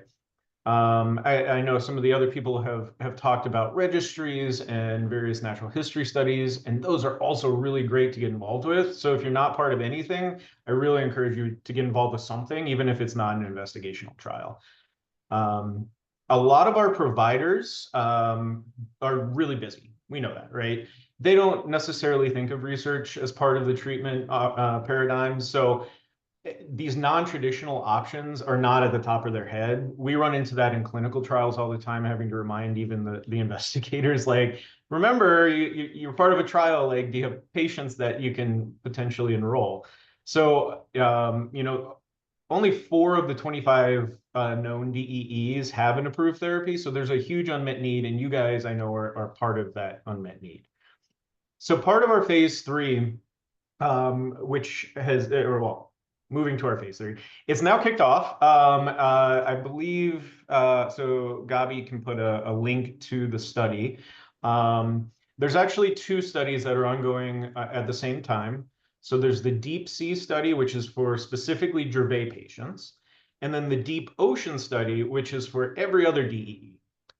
And in this, a couple of the key inclusion criteria, just high level, are 2 to 65-year-olds with developmental delay, an LGS diagnosis with an onset of seizures before 8 years, or a DEE diagnosis with onset of seizures before 5 years, and a history of multiple seizure types. And this can be any DEE, including SCN8A, SCN2A, CDKL5, anything you can think of that's known to the DEE community can get involved. You have to have 4 countable motor seizures a month, and cannot have been or currently are on other serotonin receptor agonists, which is what bexicaserin, our molecule, is. So those include fenfluramine, lorcaserin, or if you've been on bexicaserin in the past in one of our trials, unfortunately you can't be on it, but hopefully you're in the ongoing open label for one of those other trials. You could be on Epidiolex. You could be on ketogenic diet or neuromodulation, and up to 4 anti-seizure medications. They just have to be stable. So they can't change within the couple months before the trial or during the trial. On the deep, so the website, which is it on? It's in the chat. Yeah. There we go. It's in the chat. This Deep DEE study. If you go there, you'll see a couple things. It'll talk about our trial, what the inclusion are, whether you can potentially qualify. And for those people who are in the US, you can actually put in your interest to connect to one of our clinical trial sites.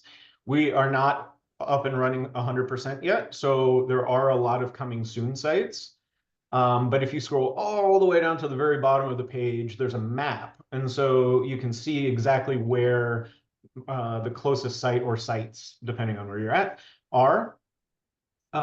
For the ex-US people on the call, we are expanding globally this year. So our phase 2 is in the US and Australia, and our phase 3 will be US, Australia, Canada, Mexico, Brazil, Europe, hopefully Japan and China. So we'll be much more global, and we will be very excited to welcome in anyone that is interested in participating in this trial. Oh, that's fantastic, Kellen. Yeah, Yeah, so I that's just all want I to do a have. quick, I want to do a quick shout out because we actually have quite a large community in China, and Oh, that's we're great. so excited that you're considering moving into that space. I know it's a challenging one to be in, but it is such an they're hungry. So I think we can definitely be working with you once you guys go live there, No, that's great. And around the hopefully I will world. be over there to meet you all at some point in China as well. So I look Yeah, forward to it. yeah. Yeah, we have a group leader there, several group leaders who, and I think close to 150 families that we know of with SCN8A there. So Wow, definitely a lot of families who might be available. And Sophia, you've been around a long time too. I know we've been working together for many years. Not your hair shows it like mine, but but yeah, I just want to give you an opportunity to share a little bit more. I know that you've been working on this a long time, and maybe kind of what your hope and vision is, because I know that you've also been really committed to this broader treatment. Yeah, definitely. Thank you. SCN8A was actually one of the first communities really that I had been introduced to. So I just want to thank everybody for always being welcoming and always being so giving in everything that you do. It's been an incredible journey to be a partner throughout you all and really be able to learn from you. And I think that that's part of what Kellen was saying, right? We learn and want to make sure that we are partnering with the communities as closely as we can. And some of that even, and I'll give another kind of note, Gabi came and spoke and represented, some of the broader needs from all of the phenotypes, right? From gain of function, loss of function, the mixed kiddos in there, to make sure that the way that we could make this trial more accessible to families and the logistics. So, this trial is offering up to 3 caregivers to be able to travel with your kiddos. And, it's not something that we take lightly that we're asking families to travel just because of the insurmountable equipment and checklists and medicines and different coolers and just all the different things, right, that you need to bring with you in order to be able to do this. And so again, it's research like that. It's being able to raise your voices and really understand the unmet needs of each of you. And again, it takes time out of your day. And so we are so grateful for all of that feedback that we get from you. So that way we can make things that are for you better. For the future and the trial and just all of the wonderful things to come. Kellen said it, we're in 17 countries. It's pretty exciting times. And we will be working really closely with Gabi and all the other advocacy leaders to make sure that this information is readily available to you. So no need to take stringent notes at this moment. Well, we know that again, it's kind of information overload. I know I have to hear things like 10 different times in order for it to sink in and be able to rewind and see pictures and whatnot. And so, I'm just, again, really grateful for each of you all out there and the work that you're contributing. Thank you. And I think one of the other things that's really exciting about this is that it's up to age 65. There are not emerging treatments for, usually it goes up to about 18. So that's really, really exciting for families who have been looking for an effective treatment for many, many years and have not found something. And you also got a shout out in the chat, Idan, who's one of our amazing parents in Israel. We've got families in Israel that are excited to join trials too. So let us know if we can support you in getting things set up there. And through our consensus, we worked with more than 40 pediatric epileptologists in more than 16 countries. So we know people strategically placed around the world. So let us know if you need any support with that. Yeah, always. And thank you again. I think one of the other really big things, and we've heard it from a few people, so I won't belabor it, is the non-seizure endpoints too, and that quality of life, because we do know that seizures are a big piece of it, but it's not nearly the end all be all. And so we are working on some of the measurements that you guys are all creating. And again, all of the community-driven research is really making headway. And I think we'll really be making a difference in the next few years. So Amazing. Yeah. Well, thank you both for taking time out of your Sunday to come and join us and share what's going on there. I'm super excited about where this is headed. Yeah. And we'll keep bringing more to the community as things continue to progress. So appreciate you all being with us today. Thank you. Thanks Thanks, for having Kellen. us. Thanks, Sophia. Great. So now we are going to invite, I believe Casey is up next. So Casey, of course, is the executive director of the Acute Syndrome Foundation. And I was really excited to ask her to come on join us to share a little bit more about the work that TCSF is doing in this space. So, and here she comes. All right, Charles, I think we can stop sharing the slide and Casey will pop on. Here we go. There she is. Hi. Finally, can you hear me okay? Yes. Okay, great. I've been having some issues connecting to my AirPods, so I was like, oh no, I don't know if you can hear me or not. Happy Yes, Awareness Day. coming through. Yes, it's Yay, really, awesome. yeah, no, it's a It's this great day for exciting us to all day, come and together. yes, I also just wanted to say happy heavenly birthday to Shay. I know this has to be probably a bittersweet day for Dr. Hammer and his family, but it's exciting to hear all of these updates and news, and hopefully, as we think about Shay, we can also celebrate how far we've come. Yeah, absolutely. And we have a little bit of a lag, I think, between each other. So I'm gonna mostly let you just, I'd love for you to share a little bit about kind of what TCSF is focused on, what you guys have planned for the year. I know we're working hard to try to coordinate more and be a united front for families and supporting them on this journey. So I'm really excited that you're here today to kind of let families and the community know kind of what's happening in the TCSF space. So sounds good. Thank you. Well, yeah, we Yeah. are also super excited to, collaborate globally on different ways that we can come together, especially in the research avenue of pushing things forward. So we will be looking at some different opportunities for us to provide some financial support with research opportunities. And then I also wanted to just kind of talk a little bit about our Connor James Smith Patient Assistant Grant. It is opening today. We picked today, obviously, because of how exciting and a day it is for us, for our SCN8A community. So just to kind of recap a little bit on that patient assistant grant, we collaborated with the Smith family. As many of you know, Sean and Krista lost their son, Connor, a couple of years ago. And we worked together to come up with a global patient assistant grant. So anyone, patient or family with an SCN8A diagnosis can apply for this grant. And I do want to point out too that this patient assistant grant obviously is there for medical equipment, or sometimes you have these astronomical medical expenses for pharmaceuticals and different things that are just absolutely necessary for them thriving. But also, we're here to kind of fill the gap of some of the things that are just for joy, right? So whether it's a bubble tube, I know those bubble tubes are so cool, those visual bubble tubes, but they're like $500. And so when you're looking at your budget, that's probably just not something that you can feel like you can just swing. So bubble tubes, we've also provided a trampoline to a family that the physical therapist was like, man, it would be really cool if you guys had one of these at home. They can work on gross and fine motor skills.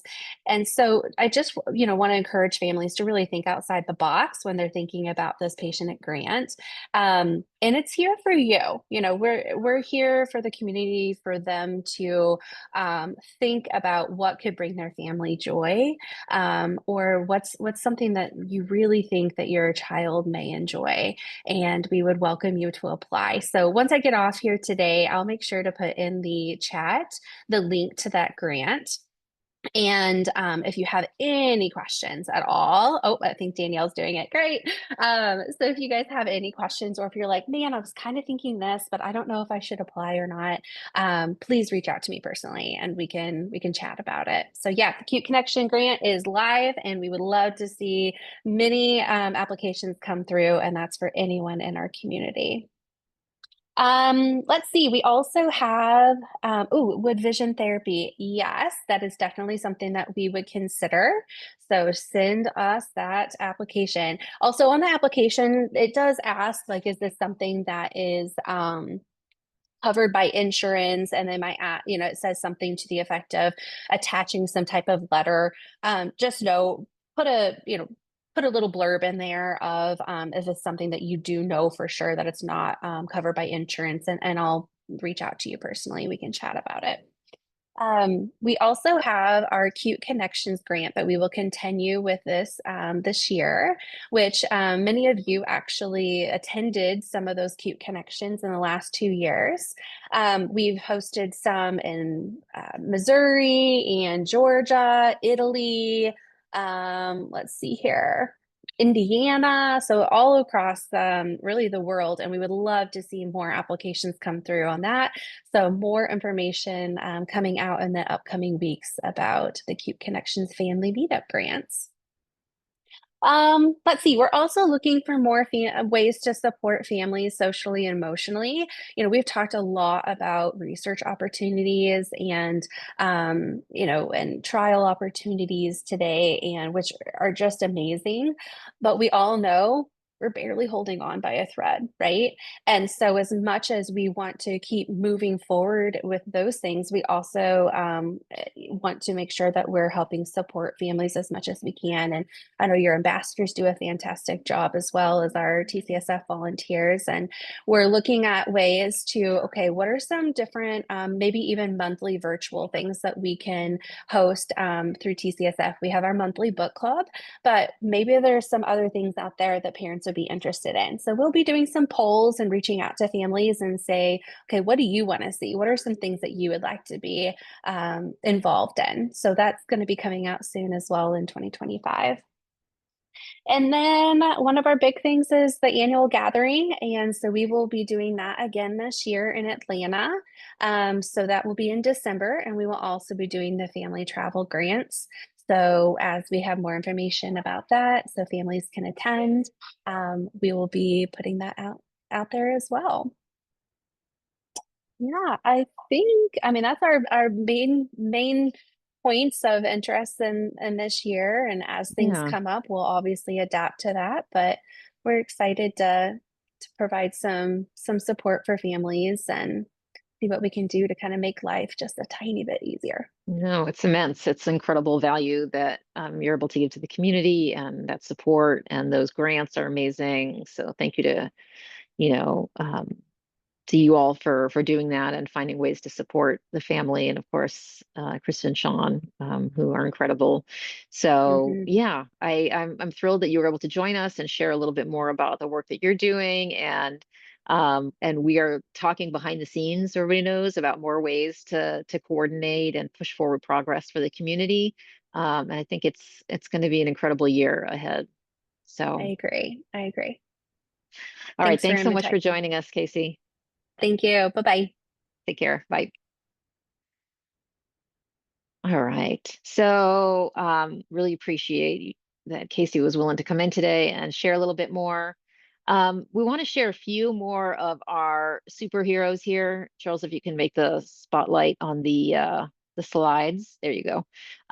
So this is Sweet Leo, who is an incredible a young man, and as always got this beautiful smile, as you see. And so I just love seeing his face. So we wanted to throw him up here.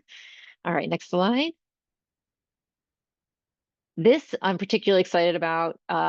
You will hear, this is Caden, and he lives in California, and his mom, Deborah, shares that she's just like that. Caden has an incredible passion for music, and he joined a school of rock in the past year, and it's been a really amazing place for him to be and join and be accepted and find and his passion and his abilities. So you'll get a little bit of heavy metal rock here, which is super cool. So listen in. Charles, we don't have your sound again.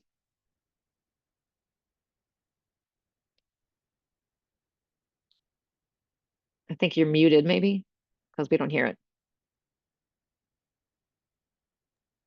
Sorry, I'm so sorry.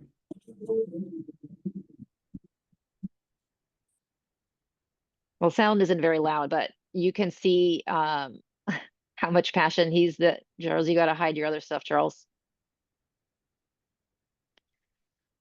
You can see the passion that he's got here. He's got yeah, there he is rocking out with his hair. He's so incredible. And he brings so much joy to his family and our community when we get to see him and talk with him. So rock on. I love that clip. Thanks again to Deborah for sharing that. Caden is so incredible. He's a great young man. So, all right, next slide. We want to take a minute also we know that there are many kids that have departed and we miss. I think TCSF does a good job of creating their banner that shows all of the kids that have passed. And we just wanted to mark, it's been 1 year since Ivy left, and she is so beautiful and so joyous. And just wanted to share that her family is still figuring out how to cope, but doing just beautiful things to remember her. So thank you for sharing her with us and continuing to share her with us. Okay, next slide. Next up, we want to welcome Nicole to give an update on an ongoing study that's going on out of Sick Kids in Toronto. And this is a really exciting study that's going on that was funded by some incredible research funding that was raised by Julia Cisnet and her family to really push this exciting work forward. So Nicole, I'm going to hand it over to you, and you can share your Charles, if you can share the slides again. We've got Nicole's slides in there. Thanks for being with us today, Nicole. Everyone, and Gabi, thank you so much for having me. So what a privilege to be part of this special day. So I'm here to give a quick update about the project that has been, again, funded by Maddie's family, and also give a quick recruiting call because this is a study that is still ongoing. So this is a study that's based out of Sick Kids Hospital in Toronto. And really, originally this study started to see if we could learn more about the epigenetic markers. Oh, I think I lost my slides. Charles, you got to just make sure you stay on the slides. Yeah, thanks. Epigenetic markers that occur in SCN8A. And what I mean by epigenetic markers are marks that occur on top of the DNA that can be different even in children who have the exact same SCN8A variant. And part of that is recognizing that we know that every child with even the same SCN8A variants can have very different symptoms. And we were hoping to use epigenetic markers as a biomarker. Originally, when we first started the study, sorry, I'm losing my voice a bit, it was important to first get it over a sense of what the signature epigenetic marks look like. And so in the past year, one thing that we wanted to make sure we were able to do is whether or not we can use these epigenetic marks to tell the difference between variants in SCN8A that are truly pathogenic and disease-causing versus ones that may be VUSs or may not be disease-causing. And if you can see in the diagram here, what actually happens when we do these analyses is we see the different markers and we can actually start to see a pattern of what a child with SCN8A related conditions would have and what someone else may have. As the signature becomes more and more refined, which really only occurs with the participation of more and more families, the signature also starts to separate and showing us perhaps what variants may be loss of function, what variants may be gain of function, what symptoms seem to correlate with certain patterns. And that's what we're really hoping to do as we are trying to recruit more families. one thing that's also really unique about epigenetic marks is that they can change with different treatments, medications, and things like ketogenic diet. And so we are also hoping to use the epigenetic marks as a biomarker to see how well treatments are working, and hopefully shortening the time that it takes for us to truly understand whether or not a treatment is working well for a child. Of course, the ultimate goal in the future is whether or not we can take this epigenetic signature and use it to predict what genes or what pathways may be better targets for treatments. But we also appreciate that we are still in the beginning stages of this study. And so if this is something that your family or your child may be interested in, can I have the next slide? Is that possible? Oh, perfect. What we really need is a DNA sample, and we know that a lot of these families have already been participating in many, many studies, and we don't really want to poke a kid an extra time if we don't have to. And so the way we designed the study is we tried to get any banked DNA left over from when you did genetic testing or maybe banked at a hospital, and we try to get that sample transferred over to us in Toronto, of course, with your permission and with your authorization. And this study is open to any individual with SCN8A-related disorders with or without a history of seizures. We do reserve that if a family has an SCN8A BUS, we would love to review the variant prior to recruitment, but we also appreciate that having BUSs are very important in this study too. Other things that we may ask for are a genetic test report. We may ask for some of the symptom and seizure history. And we may also ask about medication history because, like I mentioned earlier, we know that medications can affect the epigenetic signature. And of course, with all the folks that have already presented today, this is not trying to rebuild what prognostication already looks like in SCN8A. I think if anything, it's an adjunct and supplement to a lot of the work that has already been done. And one of the groups that we are collaborating with is Dr. Gardell's group, who has such a keen and fine understanding of the different phenotypes, and we're collaborating with their group and also their previous data and samples to push this study along. And that's really everything that I have on my end. I left my study contact here, and I also have a QR code there if you wanted to book a time to talk more about the study. I know this is a very short explanation, and I'm happy to explain again further. Yeah, thanks so much, Nicole. It's really exciting. I mean, this starts hitting at some of the biggest gaps in SCN8A, which is finding biomarkers and ways that we can really understand, what's happening and where things are going to go, which those kind of predictors could be really powerful. So really appreciate you coming in and sharing. We will drop links in the chat about how people can find you, and we will also we'll share it more widely with the community as well. So thank you so much for being here with us. Thank you so much. Appreciate it. All right, we're heading up on, we're heading towards the end here, folks. So thanks for sticking with us. We'll be done probably in about 10, 15 minutes. I want to invite next up Kelly, who's going to tell you a little bit about an emerging opportunity that we have to get engaged. And this is something we're really excited about doing. This was kind of our ambassadors helped pull this idea together, and we can't wait for this to come to life. Yeah, hi everyone. So excited to be here and to announce our first ever virtual art auction that we are launching today. So you can, as of today, submit your artwork to be auctioned off, but the actual auction will run through April 30th through May 9th. And all proceeds from this auction are going to go towards funding initiatives, research initiatives that we identified from the Research Roadmap Weekend. So you can get involved by submitting artwork, donating services. If you have somebody who is a photographer who wants to donate a family session, we would definitely love to accept that. Share widely. We want everyone, to create a bidding war.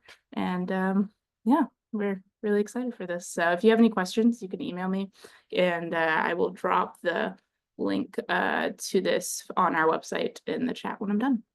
Okay, terrific. Yeah, thanks, Kelly, for sharing this. And the idea here is that obviously we want artwork from SCN8A families. You know, it can be the children themselves, it can be siblings, it can be parents, and it could also be, you know, opportunities to bring in. We have a couple of professional artists who have donated pieces as well. So it's really art in general that is out there to help us raise awareness about SCN8A and yeah, we're really excited about this new what we hope will become an annual art auction. So with that, I'm going to hand it over to you, Kelly, and bring Jayetta on, and you two can.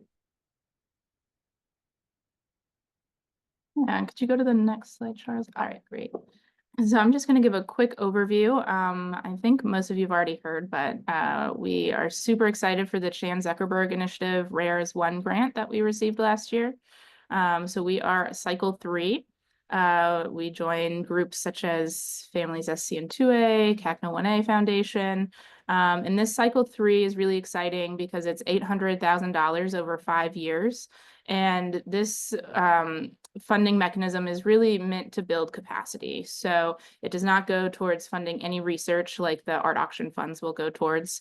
But they offer, aside from the money itself, which is incredible, they offer a lot of really amazing resources. The staff there is amazing. We have, you know, hours to work with consultants for free on fundraising, science, research, and then connecting with peers within the group as well, other grantees. And a few of our goals, Jayetta will kind of dive a bit deeper into them, but one aspect that we are moving forward on right now is hiring a science and research director.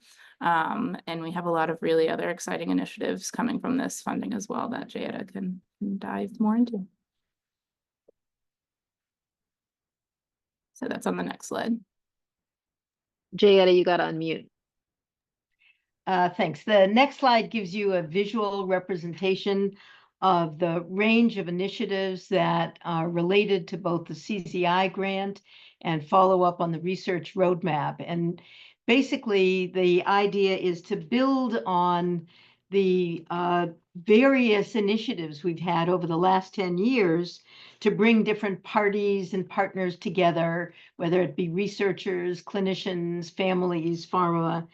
And as most of you know, that our focus has always been on accelerating the science. So we basically are adding more granularity, more organization, and more targeted focus and connections to all of the different elements. If you quickly scroll through this, and this is going to be a high level, there'll be months of our sharing this and getting input, but basically, the blue on the left will be coordinating a new council of all the industry partners that we work with.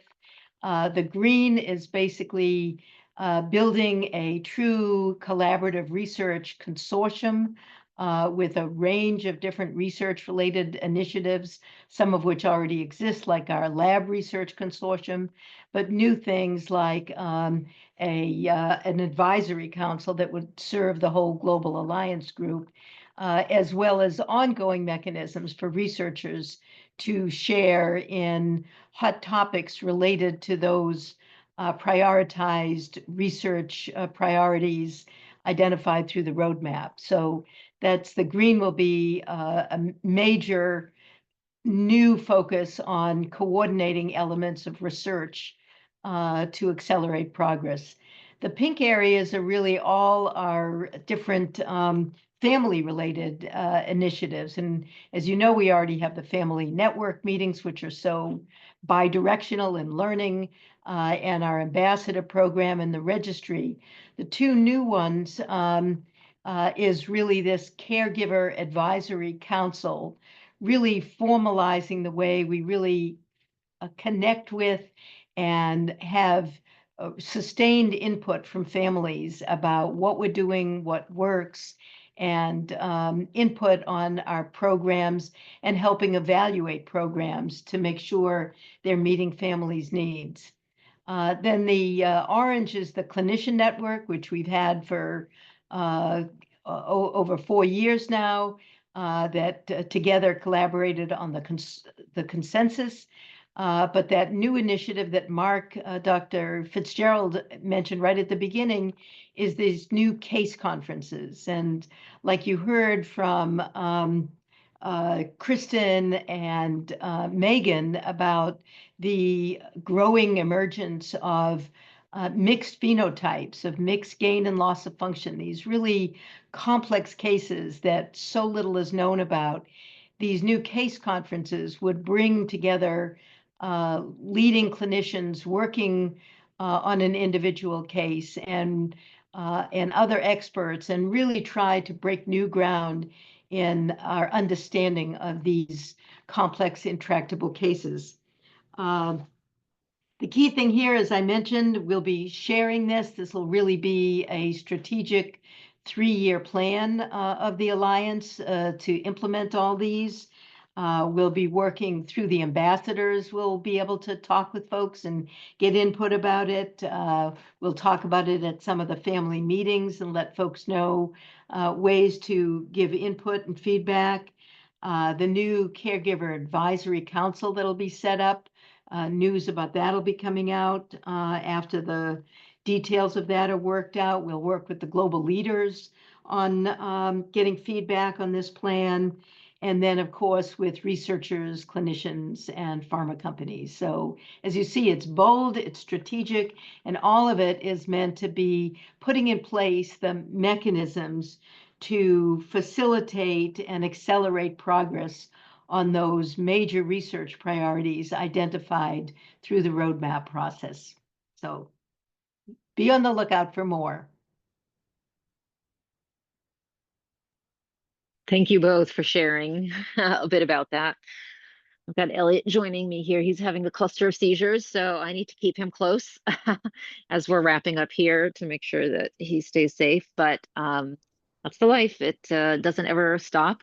So I just want to mention one last time this idea of challenging the community to come along on this journey with us for really advancing the research into SCN8A and address the biggest gaps that we have in our community that have been identified. So, you know, it doesn't have to happen today, but we hope that you will join us. Again, there's a link in the chat, and then here's a QR code if you want to check it out. But these are really to help us advance the research, which of course the CZI grant does not pay for any research. And so our hope is that thank you so much for helping us on this journey. Okay, it looks like we've got a new donor came in just now. That's great. Thank you for updating us on that. It's exciting. And I think we've had some action on that. So appreciate you all for helping us move that forward. All right, we're getting close to wrapping up here. Next slide, please. Oh, okay, so this is Sweet Charlie, who's newer to the diagnosis, and I think we really are so. You can see this cute little shirt that her father made her. It says SCN8A Strong. It's half flowers, half brain, which is really beautiful. But you know, it's been a journey for this family, and finding the right treatments and all of the blood draws and watching, you know, or your child suffer is really challenging, but Charlie is developing. She's so beautiful. And she's a jabberbox, her mom says, so with a lot of sass and spunk. And so we love celebrating every single one of our superheroes and just how incredible they are, because they do have to put up with a lot. Next slide. All right, this one I'm going to hand over to Elliot's sister, Vega. And she heard that I was creating slides for our superheroes, wanted to be a part of it and share a little bit about her brother. So Vega, you want to come on over here? Yeah. Okay. So here, why don't you come sit right here?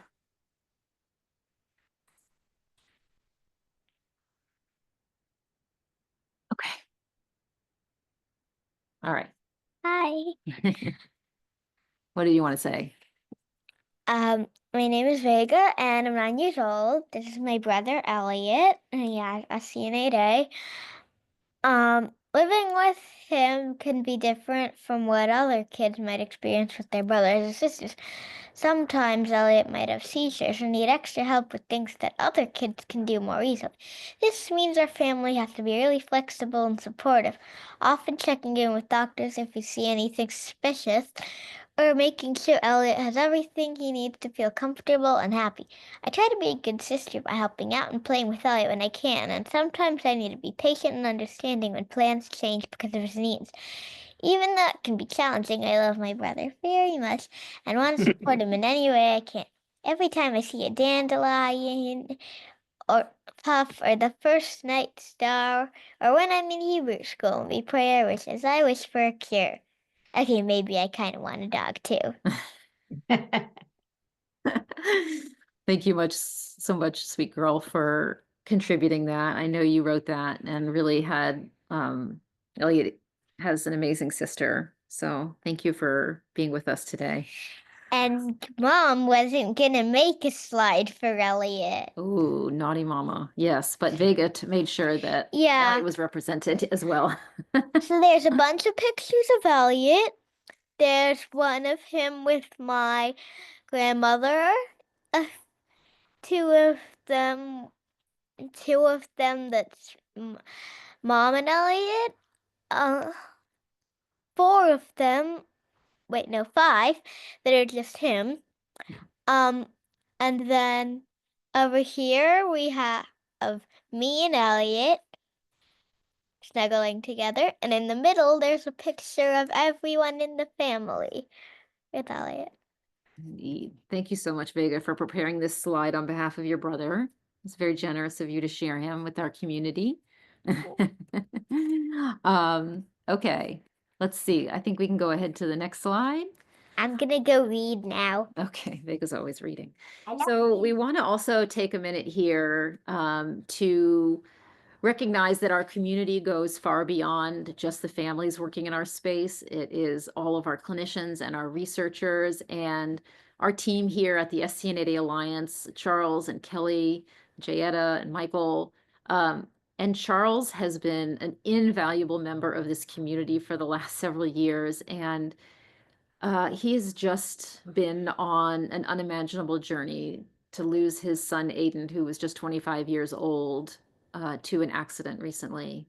And it's so incredibly painful. I don't know, Charles, if you want to say anything, if you want me to keep talking. Okay. So Charles really just wanted to share that this community and the support he has gotten from everybody has been so incredibly meaningful. Charles, you are part of our community. We love you. You do so much for us, you know, in the days after losing Aiden. He's like, I got to get back to work. I got to get back to work because he's so connected to this mission and to our families. And just before Aiden passed, I had a chance to meet him and talk with his dad. And Aiden said his dad had never seemed happier doing the work that he was doing here at the Alliance. So we honor you, Aiden. Thank you for being such a beautiful young man and sharing your father with us. And thank you, Charles, for everything that you do. We love you. Okay, with that, I'm gonna just say a huge thank you to everyone for joining us today. This has been incredible. Every year, it's so powerful. And thank you for all the love, and feel free to use the chat. All the hearts coming through are really amazing. If you have other thoughts, we'd love to hear them. But at this point, thanks, I'm gonna start choking up now too. I just wanna thank the community for allowing me to do this work on behalf of them. I feel such honor and motivation and urgency to continuing to do everything that we can to find better answers for our children, improve their quality of life, find better treatments, and we know that there's brighter days ahead. And just want to thank all of the families who have been on this journey and honor all of the children who we've lost along the way, who we've learned from and continue to motivate us to do more and to do better. So I'll leave it there, and Charles, we can stop the slides, and I'm going to leave it to Michael to give us the final send off and share some of his thoughts as we really are moving towards, you know, I don't know how many years now, 11, I think 11 years now, of really digging in on this work here. So, Michael, are you available? Yes, yeah, I'm here. Right, let me get you on camera and go off camera myself. Okay. So that's my fault. There we go. All right. Thanks, Michael. Yeah, so you've done such a wonderful job, Gabi and the Alliance team. And this year I got to sit back a little bit and just contemplate the significance of today, and really just watch as a participant. It's so moving. We've come so far. And I'm going to choke up too. I'm so sorry, Charles. And for all of the families that lost a child today, I feel your pain and I feel your grief, but we are going to turn that grief into real progress as we have done. And I'm very optimistic that good things are coming to our community. So I just thank all of you for being here, participating, and we hope that this will be a really productive year, and next year we'll have great things to present. So bless you all. Thank you. Thanks so much, Michael, for that beautiful send off. Thank you, everybody. Take care. We'll see you again soon.